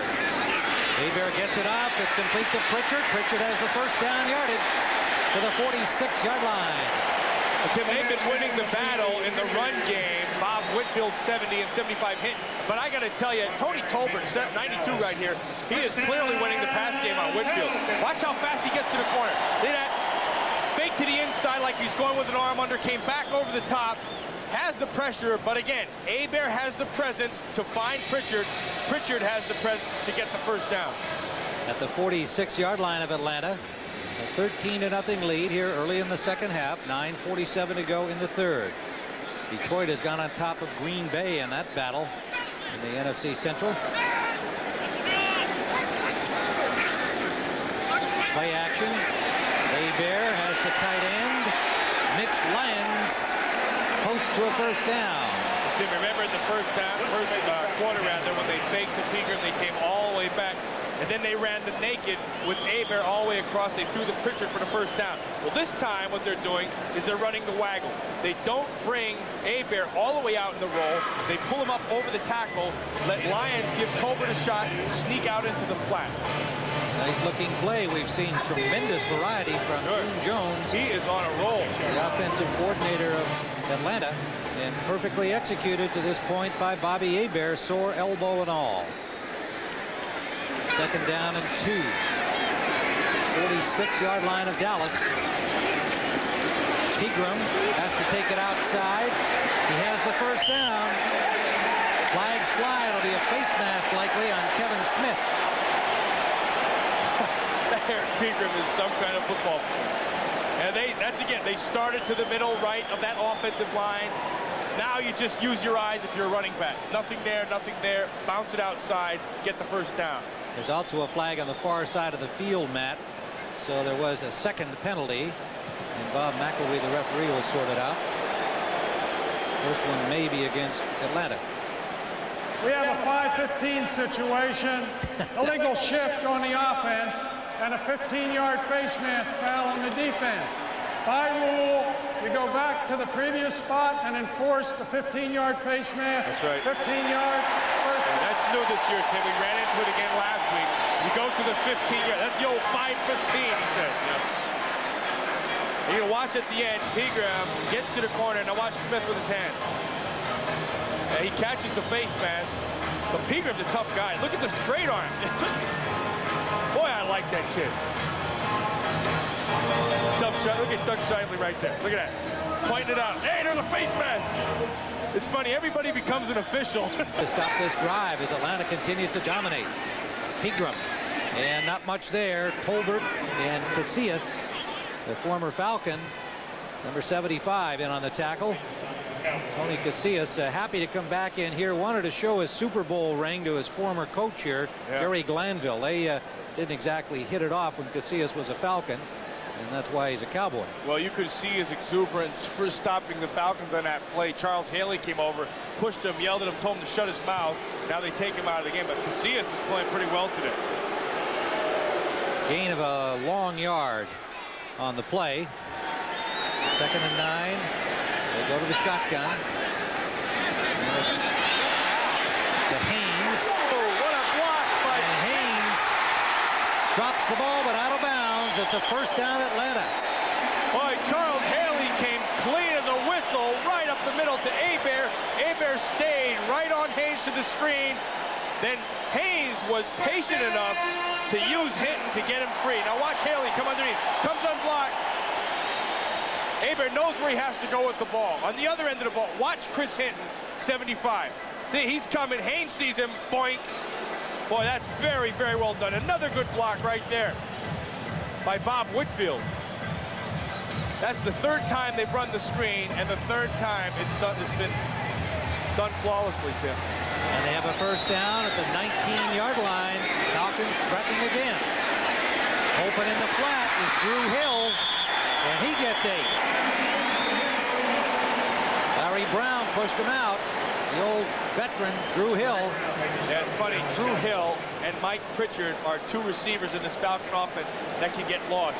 You got Haynes and Ryan, and you see the speed, the great quickness, and all of a sudden you look up, and again, there's Pritchard with the big catch, Drew Hill keeping the thing going. You know, you have to have a catch. There's Drew Hill out in the flat, gets his first down. He's got 4 receptions already for 40 yards. And I guarantee you, at the end of the day, you look through the film and you say, boy, Drew Hill came up with some big receptions. Georgia Tech man, 37 years old now in his 14th year, and still an important contributor. 2nd and 2, play action. In the end zone. Oh! What a catch! Unbelievable!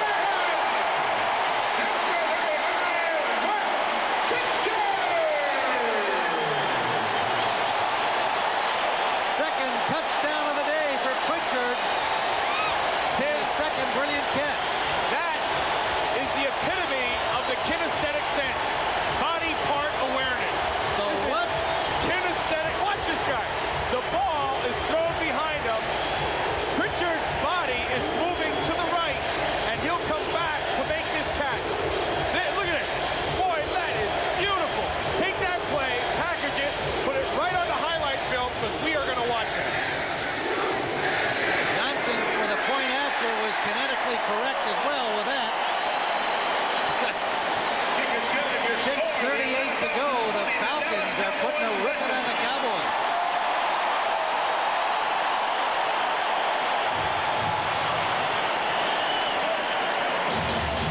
Brock Marion right here is the rookie in for Kenneth Gant. Here's the coverage. You got man, man, man with a safety free in the middle. Now, Brock Marion turns his coverage over, and Pritchard finds the hole in the middle. He realizes mistake right there, tries to catch up, but it's too late because Pritchard had made an unbelievable catch.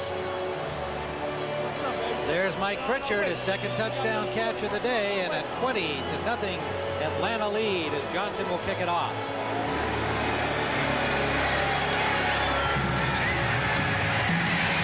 Kevin Williams hit at the 23-yard line. Jeff Donaldson on the tackle. And we have 6:28 to go in the third. Atlanta leading and a shutout. Of the Dallas Cowboys talking over what Bobby Hebert has been doing to them. And the Cowboys injury report, not good right now. Troy Aikman, of course, out with his hamstring. Emmitt Smith left in the second quarter with a bruised quadricep muscle on his right leg, a collision with Pierce Holt. Kenneth Gant re-dislocated his shoulder, so the special teamer, who has also been playing in the secondary against the Red Gun, is gone for the rest of the day. And Nate Newton is out with a knee injury. Derek Lassick hard running for the Cowboys and a first down to the 35-yard line. Scott Case on the tackle. John Giesick, number 63, has replaced Nate Newton at left guard. We'll try and find out if Newton will be back. Tim, a nice job by the three inside people, Stepnoski, Giesick, 63, and Gogan. They turned Lassick loose right up the middle. Very well blocked. The Falcons, Jerry Glanville, their coach, saying they needed a big event early in the game. Well, their big event was primarily keeping the ball away from Dallas. They've had it for 30 minutes of this game so far. But Lassick running hard is another first down. Harper on the tackle. Well, it's the second play in a row. You're going to just blow Lassick right up the middle. Watch the blocking by Gogan, 66. Right there, 71, 2-A. And Johnston right in the middle with a big block on Jesse Tuggle. That springs Lassick right up the middle. Another first down. And I guess in the event category for Atlanta, the loss of Emmitt Smith to the Cowboys in this game with the thigh injury. Jimmy Johnson told us that he was afraid something ugly might happen out here today. And Atlanta so far has just kept the ball away from the Cowboys, but they're moving it now. Michael Irvin makes the grab for a gain of about 5, his first catch of the afternoon. And I was wondering when that was going to happen. I don't care how much you want to match up Deion Sanders or any cornerback on Michael Irvin. This guy is just like his nickname said. He's a playmaker. When you get the ball into his hand, something good happens. So you better find a way to get the ball into his hand. And with one reception today in the middle of the third quarter, that's not good. And he's got a sore ankle that's been bothering him, but he'll be the first guy to go to offensive coordinator Norv Turner and say, I'm open, get me the ball. Second and a long 5. This is Lassick, he's got a hole. Good running by the rookie, and another first down, Dallas. Yeah, this is good. Hey, I like this. Dallas Cowboys are coming out and saying, look, we're not going to panic. We're going to run the football. We do it well. We like our matchup of our offensive line on your defensive line. Let's give the ball to the rookie and see what happens. So far, what is happening is 3 consecutive first downs. Atlanta had the 2 pass rushers in there, Gathers and Chuck Smith, and they went to Smith's side on that play on the run, and it paid off. First down at the 41-yard line. Mo Gardner and Mel Agee have returned now. Agee, the second-year man from Illinois, who's replacing the injured Mike Gann, and gone for the season. And Kosar hit the official. Heck, that was Dennis Riggs. He was wide open. He was wide open, but he dropped the ball. Oh, what a stiff. The guy needs a lot more practice. You're going to play in the bigs, Riggsy. Let me tell you right here. See this guy? He's wide open. Kosar sees him beautifully and throws it right to him. Look at that. Oh, Riggs, that's terrible. That's like a 0% grade right there. That's terrible.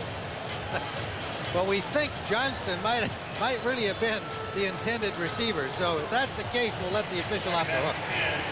Second down and 10 from the 41-yard line.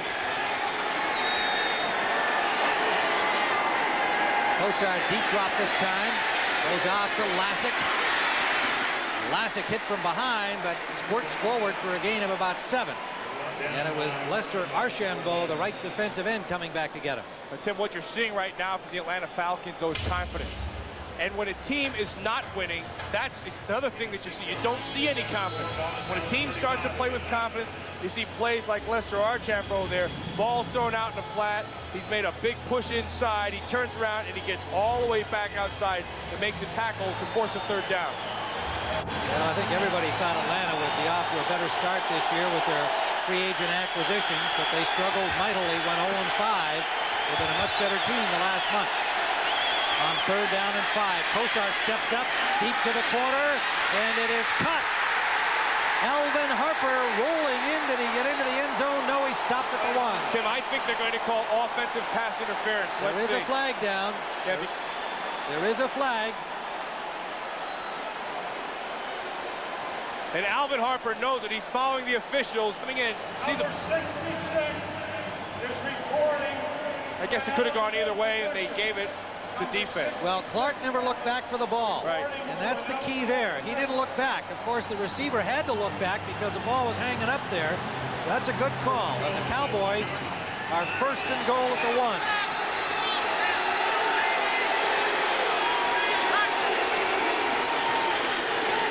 Lassick is stopped.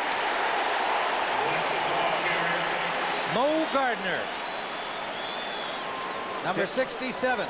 If you're a defender right now for the Atlanta Falcons, and Dallas Cowboys come out in I formation, that really defines what's going to happen. You're going to get play action in the pass game, or you're going to follow Darryl Johnson to the football. And if you're reading your keys, Johnson will take it to the ball. Loss of about a half a yard. Spotted just inside the 2.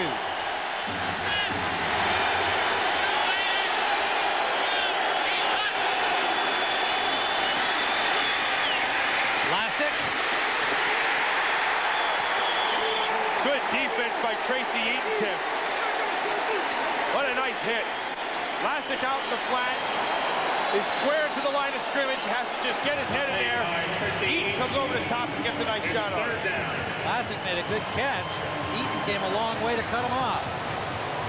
3rd and goal. No gain. Virtually the same spot. Maybe he got a length of a football. Tim, let's see what they did last week. They went with the play action out of I, which they have, as he called the timeout.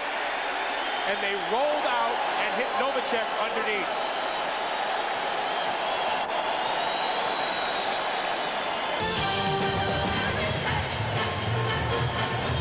You're looking at the offensive coordinator of the Dallas Cowboys, Norv Turner, and it's decision time. And I think what you'd like to see here is, first of all, you give your quarterback an option. You don't want to keep him just sitting in the pocket where he has to make the throw. You let him use his legs to buy him some time. Admittedly, that is not one of Kozar's strong suits.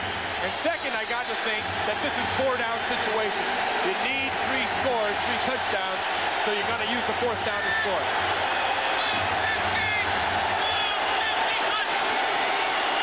Lassick. No. Jesse Tuggle. Tim, that surprises me. I'm thinking you've got to give your quarterback an option. Let him use his legs, stretch the defense. Instead, he gives it to Lassick. They will try to stretch the defense going this way and allow Lassick to come back underneath. It doesn't happen. Good defense right here. You can see Pierce Holt makes the play, doesn't make the tackle, but Pierce Holt makes the play by knocking off 2-8.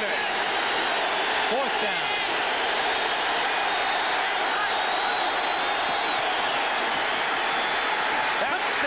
That's what I was looking for. Wainwright for the score, but Tim, there's a flag down. Flag on the play, Scott Galbraith. Touchdown is good. The touchdown Personal will foul, count. roughing the passer, number 90 defense.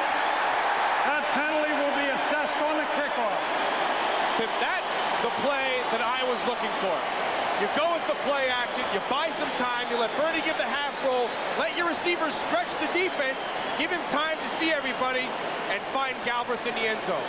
Scott Galbraith, activated this week, a free agent signed from the Cleveland Browns, 6'2", 255-pounder. They signed him because they have 2 tight ends on injured reserve, Alfredo Roberts and Jim Price, who went on last week. They'd acquired him from the Rams when Roberts went down. And they activated Galbraith over Joey Mickey, the rookie from Oklahoma. So Galbraith finds himself with a big touchdown here at the Georgia Dome. Another Belichick alumnus hits pay dirt. Matt Millen at the Georgia Dome. The Cowboys finally on the scoreboard. Atlanta shut out the Rams last week, and they had a 20-0 game going against the Super Bowl champs. But the Cowboys went 77 yards in 11 plays, and Scott Galbraith, a reserve tight end, special teamer, got the pass from Kosar, and they try the onside kick, and it looks like Dallas may have it. What a gutsy call by Jimmy Johnson. What a call. Well, the usual rugby scrum. We'll wait and see who's got it. There's one signal indicating Atlanta. Boy, I like that. You know, Jimmy Johnson told me last night He thinks the problem Dallas ball with the coaches in this league is they're afraid to fail. Well, right there, he just hung his guts out on the line and said, look, I'm going to roll the dice, and he came up big. Eddie Murray's onside kick. Recovered by Dallas. Well, he catches everybody off guard. They don't have their hands team on. Now, ball comes off right there. Now it's anybody's ball, one that Dallas comes up with. Bill Bates, I believe, which should come as no surprise, one of the scrappier Dallas Cowboys in the history of the franchise. Diving in there at risk of life and limb. Donaldson had a chance to get it, bounced off his chest, came up, and Bill Bates, if there's a loose ball, Bates is going to find it. So Dallas with the ball at the Atlanta 34-yard line. Lassick gets away, and then is racked up just over the line of scrimmage. Well, we're going to see good football right now. I can start to feel it in the stadium. You know, the crowd senses, too, that Dallas is starting to get an upper hand. So you got to make a definitive stand right here if you're the defense. And, you know, funny thing, the last time the Cowboys were on offense was a touchdown. And on that touchdown, the biggest playmaker was the guard, Kevin Gogan. They lined him up as a tight end, and they ran him down inside, and he blocked everybody off, allowed Gabbert to come clean and score the touchdown. Well, that's the end of the third quarter with the score. The Atlanta Falcons 20, the Dallas Cowboys 7. Our coverage will continue after this message from your local station. You're watching the NFL. Tim, what I was just talking about is right here, number 66, Kevin Gogan. He makes the play. Scott Galbraith will be at the top and come all the way across. Watch Gogan with the pick, and that enables Galbraith to come across. See right there, folks. See, Gogan bumps off Case. That allowed Galbraith for the touchdown. First down, Dallas following that onside kick recovery. Kosar for Harper, and a good play by Darnell Walker. Boy, that feisty rookie jumping up there over the taller man to knock it away. Boy, Walker has met the challenge. There's a flag down on the far side of the field. And Atlanta looks like they may be called for a penalty off the ball. The other rookie, Roger Harper, is upset. He may be the man who is the culprit. Jerry Glanville's out on the field to get a closer word from the officials. But Tim, regardless of the call, Darnell Walker had an outstanding play right there and has played well today. The ball is tipped. There is no DPI. No defensive pass interference because the ball is tipped. No DPI. DPI. Well, you're getting it all here, inside jargon here. Yeah, you got the 5-15, you know. No defensive pass interference. You got the 5 and 15. Sounds like a police radio. Watch Darnell Walker, 45. He really plays this well. When you're man-to-man, you keep your eyes on the receiver. When he reaches for the ball, you reach. Look at that. Look at that. Beautiful. Great 6'3" versus 5'9" and 5'9" Williams. No defensive pass interference. Walker playing with a bad knee has played very well indeed. Remember the Falcons without Darian Connor, their regular right side linebacker. He is inactive today because he was facing a DUI charge here in Atlanta. And Jerry Glanville, his coach, has him off the roster until things are resolved. 3rd and 9. Kosar, deep sideline, complete to Harper. They got Harper over on the Sanders side, and he had plenty of room for a first down at the Atlanta 20. Well, nicely done by Harper. When they caught him in the zone, he drove Sanders off the ball, hooked up for the first down, cut, made it look very simple. Cowboys. Kosar, a little low, a little wide. Well, they said they were going to keep going to that, Tim, all game long, and they have been true to their word.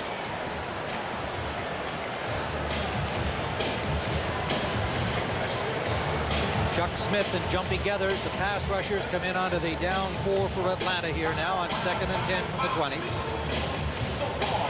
Smith number 90, Geathers number 97.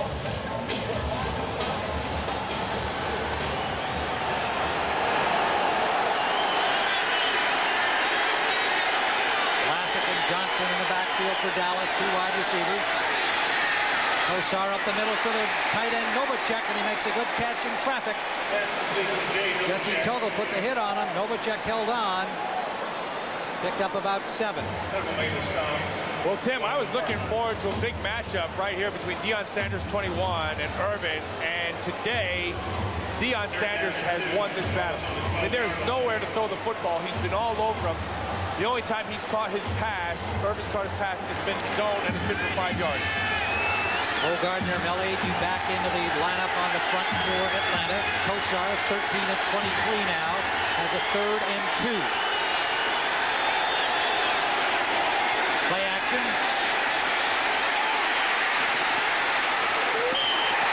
First down, Dallas. Here they come, Tim. And that's why the Dallas Cowboys are the champions of this league. You're down 20 to nothing. You're going into the third quarter. You come up with your touchdown rather. Then you come back with the onside kick. You're not afraid to make the call. You're not afraid to take some chances. And then you bring your guy in Kosar, who's not a good runner. He has to make the play, and he makes it. Kosar looks like a stork when he takes off running out there. Still knows where the marker is and has enough to get there for the first down. And the Falcons take a timeout. 13:06 to go, regulation time. We'll be back at the Georgia Dome. It's 20 to 7.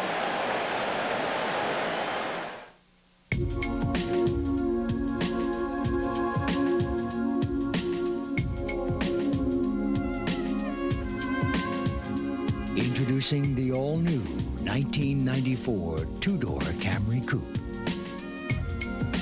Any guesses where we got the idea?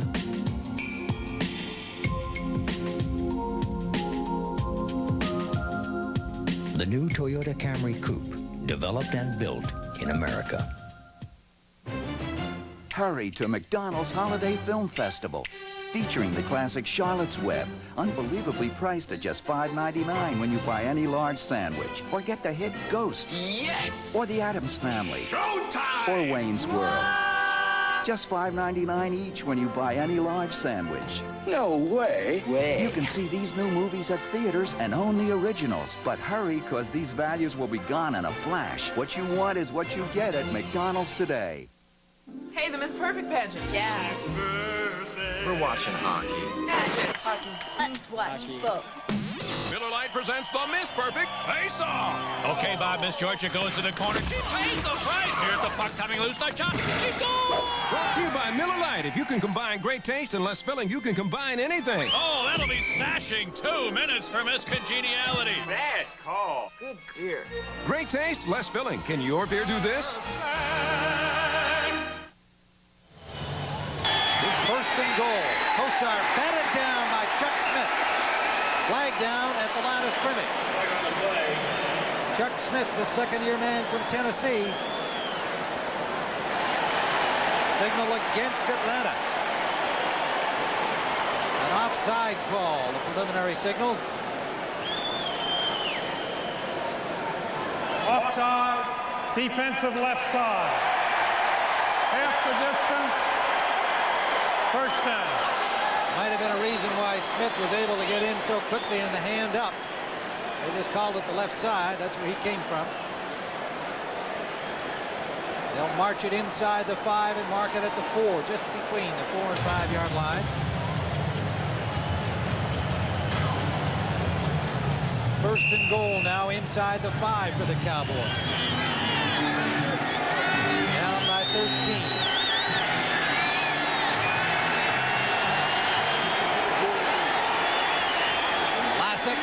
Great play from behind by Lester Archambault. That's the second play Archambault has made on pure effort, Tim. Number 92, Lester Archambault, right at the top. See if he's going to come all the way down inside. Now, this is a tough kid. Now, the Classic has some speed. Archambault has some of his own, and he makes the tackle. Archambault, the 4-year man from Stanford, he's in the spot normally occupied by Rick Bryan, gone for the year with an Achilles injury, and Tim Green, who would have been the second man there, in fact was a starter early in the season. He's gone with a knee injury. Second and goal from the 6. Kosar complete, but good coverage on Lassick. Jesse Solomon stops him in his tracks. Boy, there's a player, Jesse Solomon, that you are not going to get any tricks on. He knows he's inside the 10-yard line, and he's manned up. He's not going to let you get any kind of separation. He's got to be right on top of you. He's one of the players in this league, Kim, who really, really understands the game. I love Cowboy. him. Yeah, I love him. Played briefly for the Cowboys. Played for Minnesota. Came out of college as a free agent. Made the Vikings. Clark, Eaton, and Jenkins now into the secondary on the third down play.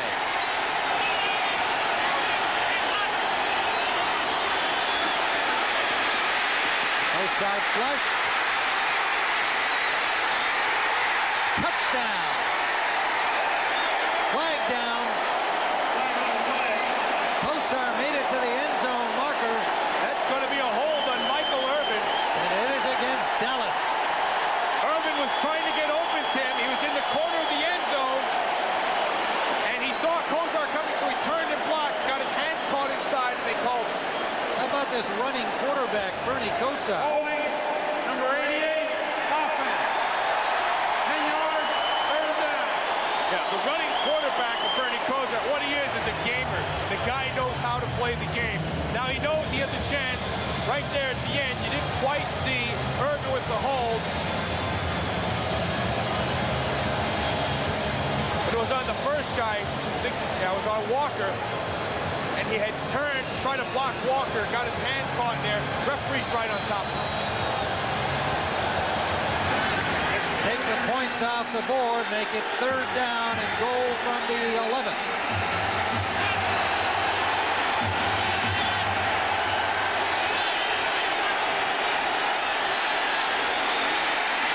Kosar for Darrell Johnston. Jenkins is there. They stun him at the 5. Nice defense. It's fourth down. That brings up fourth, and if you're a Dallas Cowboy, if you're Norv Turner, you're going to go for it. You still have 2 touchdowns to go. You got to get 7 points on both of them. Now watch, number 88, Michael Irvin. See, right on Darnell Walker. See, get in there. See how the hand's right in there. See that hold? He tried to get away with one. He didn't quite get it. The official was right on top of it. Good call. It's fourth and goal on the 6. Dallas will go.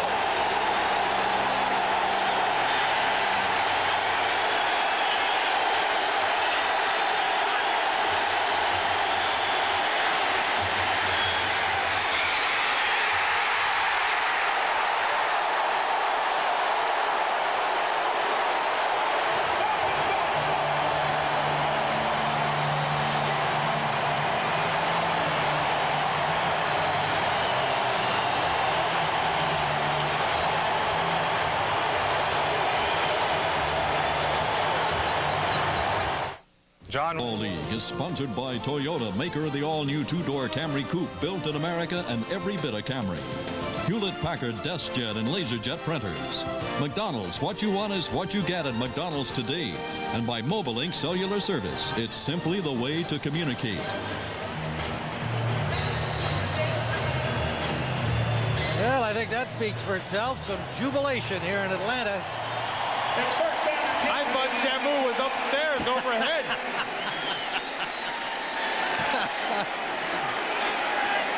Today at 4:30 Eastern, following football on CBS. Matt's going to stay riveted to the screen. Can hardly wait. Sharp shootout. Yes, sir. Hit that ball and walk after. Second 5 from the 10. Atlanta leading 20-7. 9:52 to go. Pegram escapes. Leon Lett nearly had him in the backfield, and he got out to the 15 and should have a first down. Leon Lett blew up the field, had a chance to get a hand on him, but that's why Eric Pegram is the kind of back he is. Escapability. And he got away from it. He wasn't a lucky stiff. He was escapability. I knew you'd come to that escapability at some point. And I tell you that, and he comes up with a big chance to have a first down here. Eric Pegram is right about the 70-yard mark. He's had an outstanding day. They are going to measure. And they got it. Big first down for the Falcons.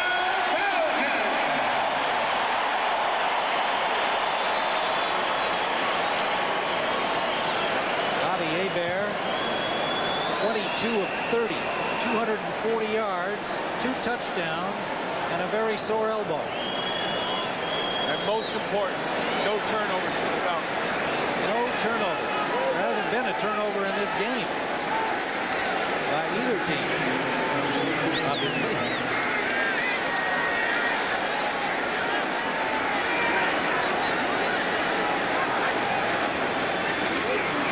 Pegram. 5 more for Eric Pegram. Darren Smith on the tackle. This game presented by authority of the National Football League, and this CBS telecast intended for the private use of their audience and for rebroadcast or other use of this telecast without the express written consent of CBS, and the Falcons, and the National Football League is prohibited. Pegram now has 75 yards, Matt, on 25 carries. He is a legitimate workhorse. Darrell Johnston on the Dallas bench, hoping to get back on the field and try to help out his running back, Derek Lassick, in the absence of Emmitt Smith, down with an injury.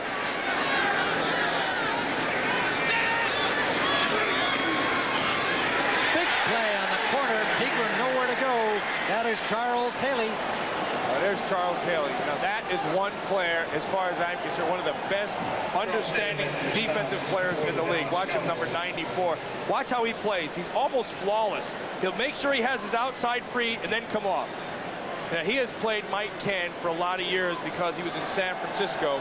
When I played with Charles Haley, I found Charles Haley to probably be the most complete, understood player on the team as far as the defense was concerned. He had an understanding, working knowledge of everything. 3rd and 6. They go to the shotgun.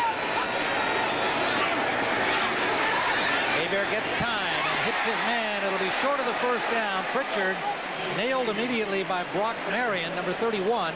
And that rookie from Nevada, Reno, is in there for the injured Kenneth Gant. Well, Brock Marion, except for the touchdown, which was an unbelievable catch by Pritchard, has played pretty well, Tim.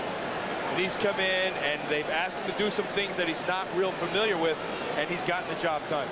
Took a hard hit on Pritchard, who was helped out by backup Falcon quarterback Billy Joe Tolliver. Harold Alexander into punt, standing at the 5. Back for it is Kevin Williams, the 35 of Dallas. 7-10 and counting down, 4th quarter.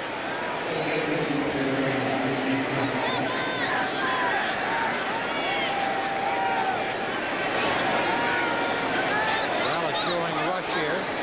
They're coming after it. Good protection. Alexander's punt taken at the 38 by Williams. And he goes out at the 43-yard line, forced out by Ron George. So good field position for Dallas after a 38-yard punt. 43. Kosar, the quarterback, to the injured Troy Aikman. Pressure. Had to throw it away, and that will not, well, let's see. Are they going to call him? Kosar, I'm sure, felt that he was outside the tackle, outside the area that he should be able to offload. The ball was short of the line of scrimmage. Short of the line of scrimmage is a foul. It was thrown into the ground and not toward the line of scrimmage enough. Yeah, well, here's the key, right? That's where the tackles are. Now, he's got to be able to get outside of it. You know what? I think he was outside of it. No, but the call is that he didn't get it far enough toward the line of scrimmage. You must throw the ball forward. He was throwing it towards the line of scrimmage. If you just down it right in front of you, well, that's what Bob McElwee just explained here. I think Bob McElwee blew it. Tough call. I think I got to get into the officiating business here, too. I don't know. I'd love to see you in those stripes. 2nd down at the 33-yard line.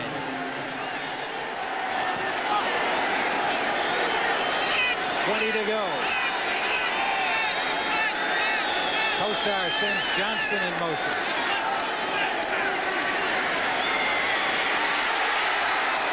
Intended for Lassick, incomplete, and he's nailed by Archambault as he let it go. Tim, he gave up on looking on down the field, and he looked for Lassick all the way, and Archambault came right up the middle. Watch number 92. He's going to come straight up, and you're going to see he's going to be looking. See, here comes right underneath. Finds Lassick. Archambault, Lester Archambault's really played a good game himself, Tim. A couple of guys have really answered the bell. Archambault's come to play. Darnell Walker, the rookie, has come to play.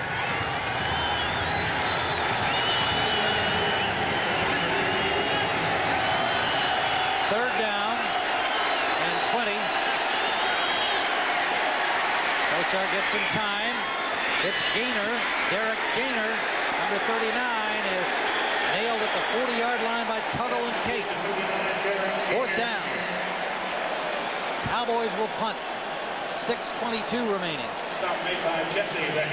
Just to follow up on that rule, which I just happen to have here in front of me from the league ruling, it will not be called if the pass lands near or beyond the line of scrimmage, provided he's out of the pocket, facing an imminent loss of yardage. And he didn't get it close enough to satisfy Bob McElwee. Good, because I didn't want to go in the officiating business anyway. I don't think you were going to get an invitation somehow. Jet hits it from the 31. Good punt. Bearcat signal. Smith at the 15. Well, Tim, to this point in the game, the biggest play that the Atlanta Falcons have come up with has been the hold by Michael Irvin. You're going to watch him down the end. Now, he's trying to block Darnell Walker. Watch his left hand. He sees Kosar scrambling, and he gets caught right there. Kosar made it to the marker. You saw the touchdown signal up, wiped out by the holding penalty against Michael Irvin. With the point after would have brought them to 2014. Instead, it remains 20-17. Atlanta ball, first down at their 15.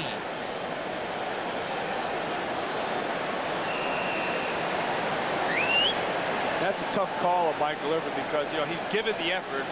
He wants to make the block. He knows what he has to do. He just got caught. Bobby Hebert, 23 of 31, 245 yards, 2 touchdowns. A brilliant day for Hebert, regardless of what the final outcome is. He has not had a turnover by either team. Pegram gets about 4. Tony Casillas made the tackle. Well, we want to remind you about Thanksgiving Day coming up this week. An NFC Central matchup.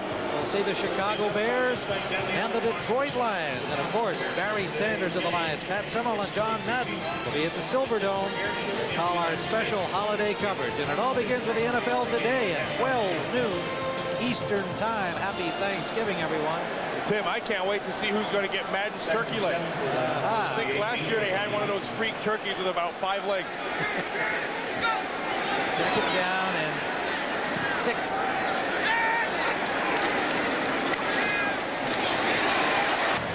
Well, they're going to miss it.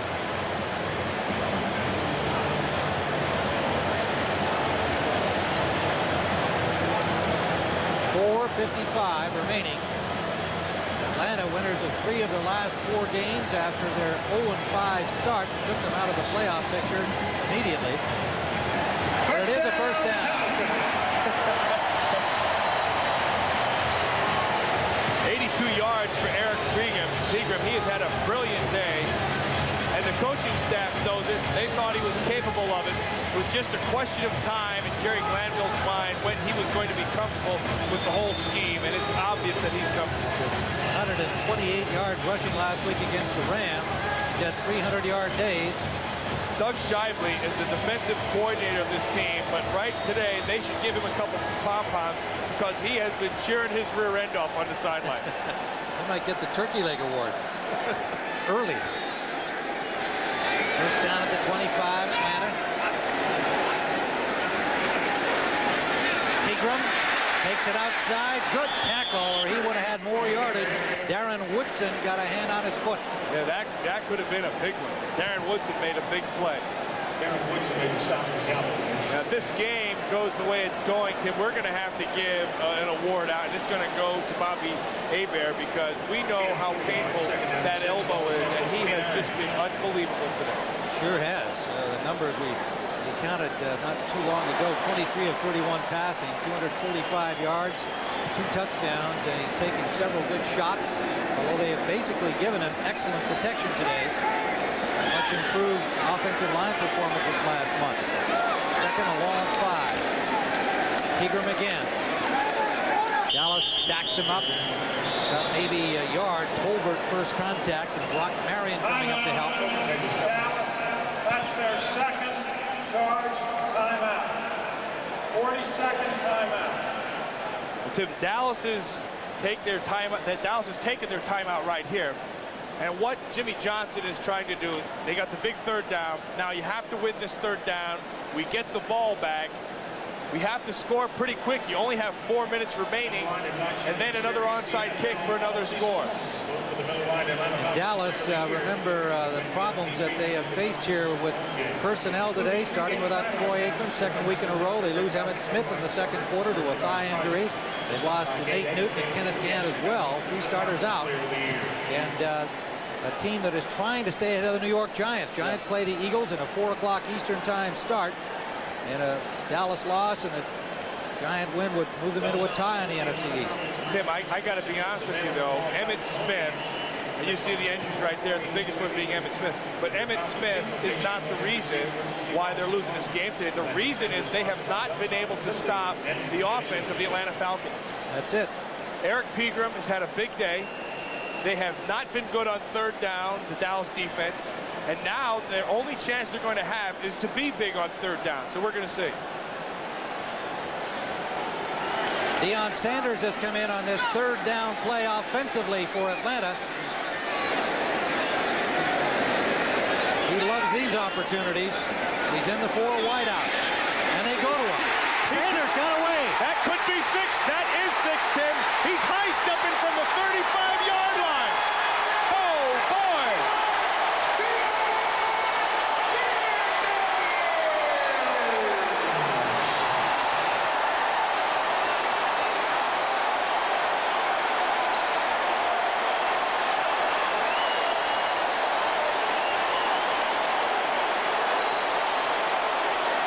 Bobby Hebert knew he had Deion Sanders manned up. You know there's no one who can run with him. He took advantage of it, and once Sanders had to step, Tim, he was high-stepping from about the 35-yard line in. It was Darren Woodson that he got away from and sprinted down the sideline. Sanders can't resist a little bit of showboating. You know he's going to high-step in that circumstance. Whatever his personality flaws might be, these Atlanta Falcons teammates absolutely love this guy. What a spark he's provided since joining them from the Braves. Without Sanders, they went 0-5. They are 3-1 with him and about to go 4-1. Tim, the pattern was very basic. Sanders was just going to come here, and he's just going to come out and get the first down. Now you're going to watch Darren Woodson, 28, break on him underneath. Once he misses this, everybody's locked up in man coverage. Now watch, right there, right around the 35, 40-yard line, he goes into his Broadway act, and that's 6 points. 70 yards. The touchdown play. 3 touchdown passes for this guy. Tim, Bobby Hebert. Now it's not quite Thanksgiving, but I've got to give Bobby Hebert my turkey sandwich. And that's as close as he's going to get to Madden's turkey leg, but he has had a tremendous day. The courageous Cajun Bobby Hebert with his very sore elbow tendonitis. They haven't found a painkiller that'll help him deal with it, so he's been playing with pain, but he's not feeling a thing right now except plenty of Thanksgiving joy.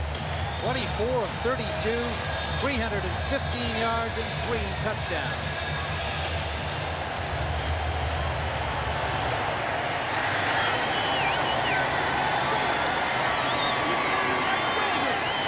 .51 remains to play.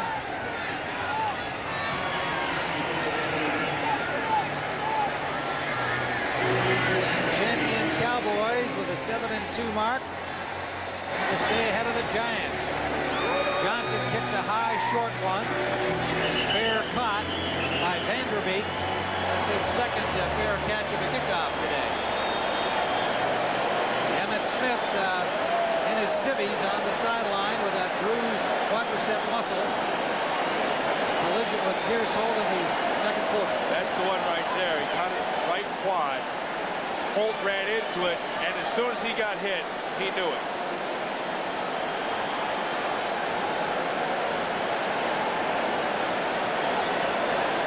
Boy, there's an impressive one, Tim, for the Atlanta Falcons. That's the first fourth quarter touchdown since the first week against the Washington Redskins. Ernie Kosar and the Cowboys at the 24-yard line. to go. 27-7 the score. Atlanta on top. Kosar for Darrell Johnston. Johnston runs over a few Falcons, has a first down at the 40-yard line. Sanders and Case finally bring him down. Well, we've had Airship Shamu over the top of the city of Atlanta tonight, bringing us today's aerial shots.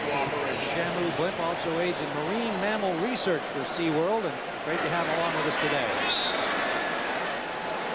Novacek, incomplete. Well, there's Shamu. I went to see Shamu with the kids. It didn't look like that. He was in water. This is Ariel's version. So that Shamu gets around. The offensive game plan that Norm Turner, the coordinator for the Cowboys, wanted to get in today was going to be to feature Alvin Harper and take advantage of the rookie Walker, and it never just came to fruition. Atlanta kept the ball for most of the first half. That was really the story of the game. Kosar going deep and overthrows Alvin Harper. Well, you know, there were some skeptics last week because the first long ball Kosar threw as a Cowboy was short of his target. And so some of those who thought, well, maybe he can't throw the long ball anymore. Maybe he does have diminished skills, which was the big phrase out of Cleveland. They let him go. But he shows he's got some arm strength there. He can throw the football. It's a different kind of throw than, say, Troy Aikman. Now, Troy Aikman throws that deep ball.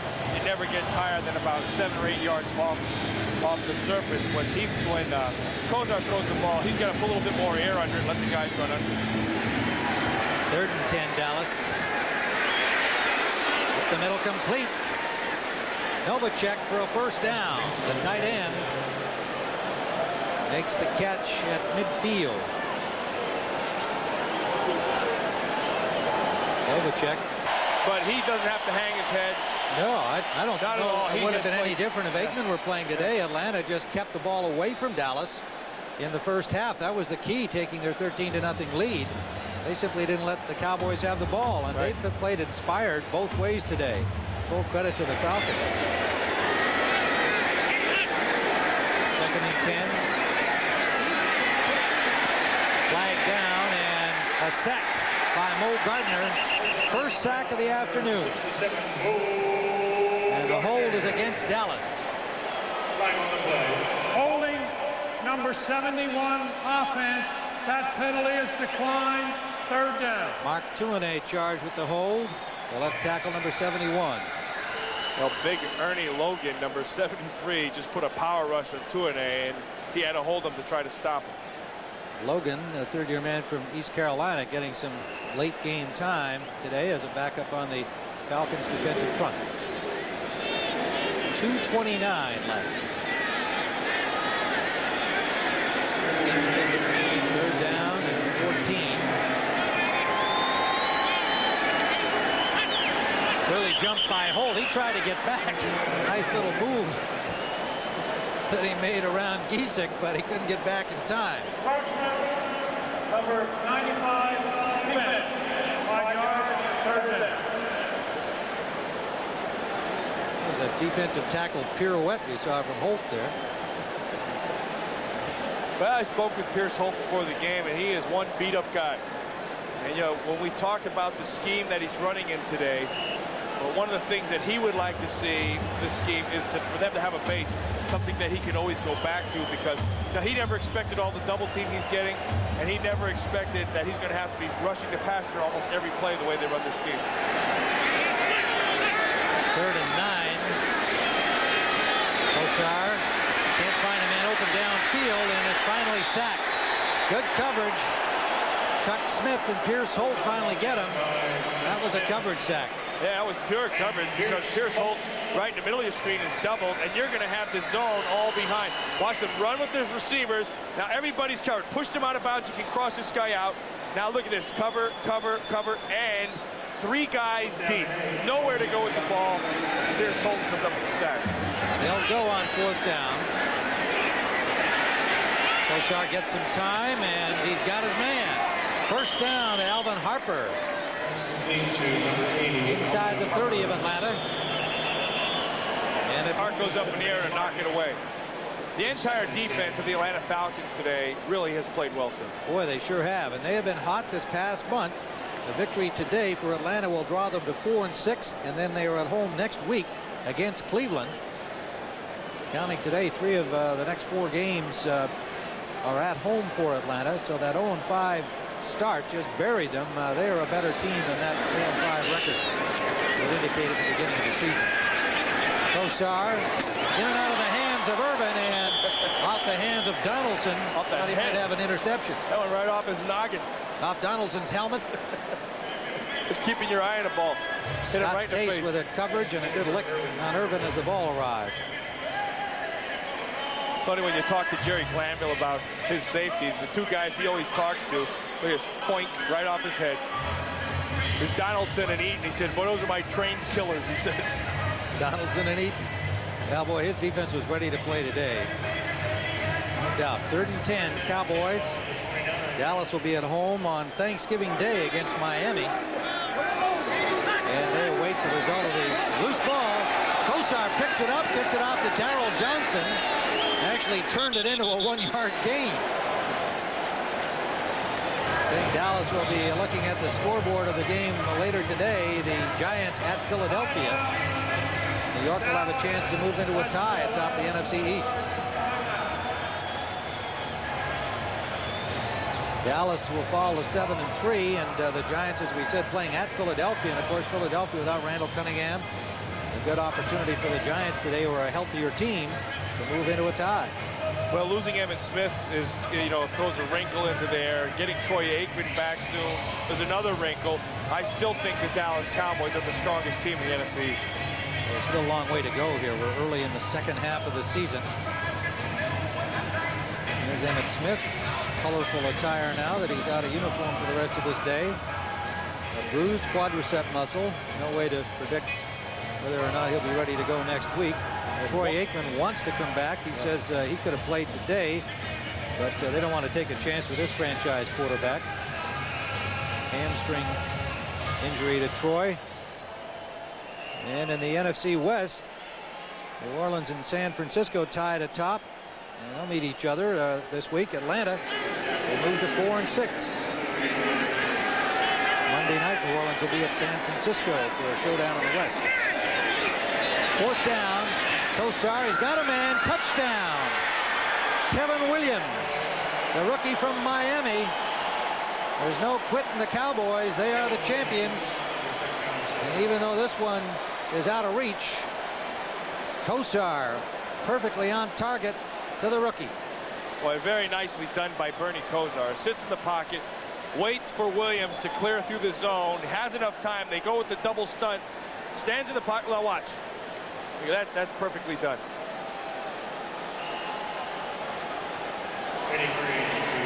Eddie Murray for the point after with 1:30 on the clock.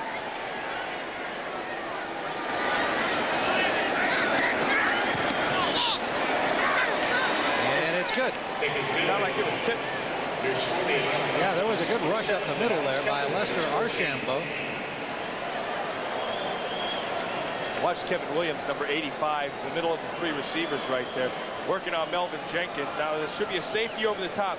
He makes Jenkins with that outside move. You see the safety bite to the outside. That frees him back to the inside. So it's 27-14, Atlanta on top, and of course they'll now be looking for the onside try from Eddie Murray. Dallas had a surprise successful one that got them back into the game. It led to the Kosar touchdown, which was wiped out by the penalty to Irvin. Today's game was produced by Richie Zients and directed by Andy Kindle. The coordinating producer of the NFL today is Eric Mann, directed by Larry Cavallina. The senior producer of the NFL on CBS is Ed Gorin, and the executive in charge of production is Rick Gentile. And our technical director today, Jim Warden, and his outstanding technical crew, bringing you the pictures from the Georgia Dome. Nice shot right there of Bobby Hebert with Evander Holyfield, the world champ, getting his little boy up there, getting a picture taken with him.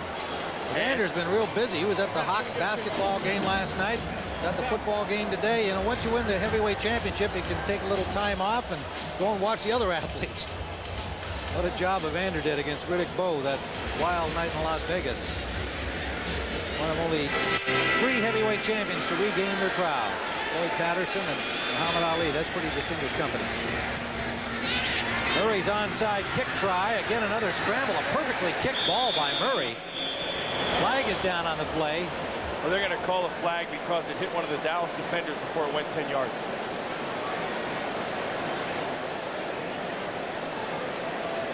Murray kicked 2 beauties in his onside kicks. They got one. Illegal touch short of 10 yards against the kicking team. And this one was touched by a Cowboy.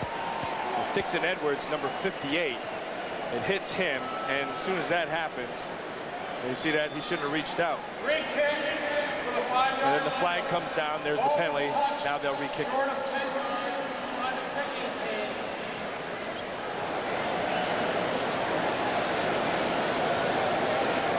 Well, I'm sure the special teams coaching staff are going to say, you got to know where you are. Receivers recovered the ball. That foul will be declined. Oh, okay. First down. Yeah, I thought that Dallas had recovered. Had Dallas recovered, they'd re-kick. But the receiving team, the Falcons, did recover, so they won't re-kick. It'll be Falcon ball at the 49-yard line where they recovered it. 1:28 to go. Team recovered the ball. Penalty is declined. First down. As we said early, back to face his old teammates here in Atlanta, comes out on the losing end. He's planning on waving his Super Bowl ring at Jerry Glanville if he had the opportunity. But he has to eat a little crow today. Ernie Kosar had a fine afternoon. The first half, Atlanta just didn't let him have the ball. Second half, Dallas did much better with Kosar at controls. The skilling role for the injured Troy Aikman. Under 50 seconds we go as the Falcons will just try to let this thing wear itself out. Much of the crowd has already left the Georgia Dome, seeing an upset of the Super Bowl champions today by the Atlanta Falcons, who have now won 4 of the last 5 games. And after an outstanding 7-game win streak, the Cowboys are stopped here in Atlanta.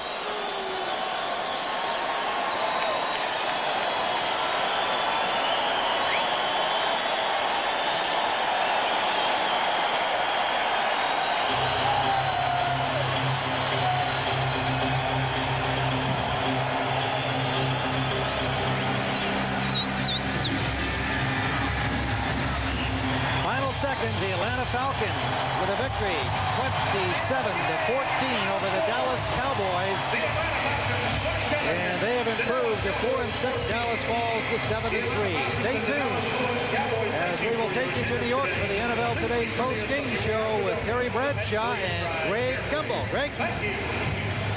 All right, Tim.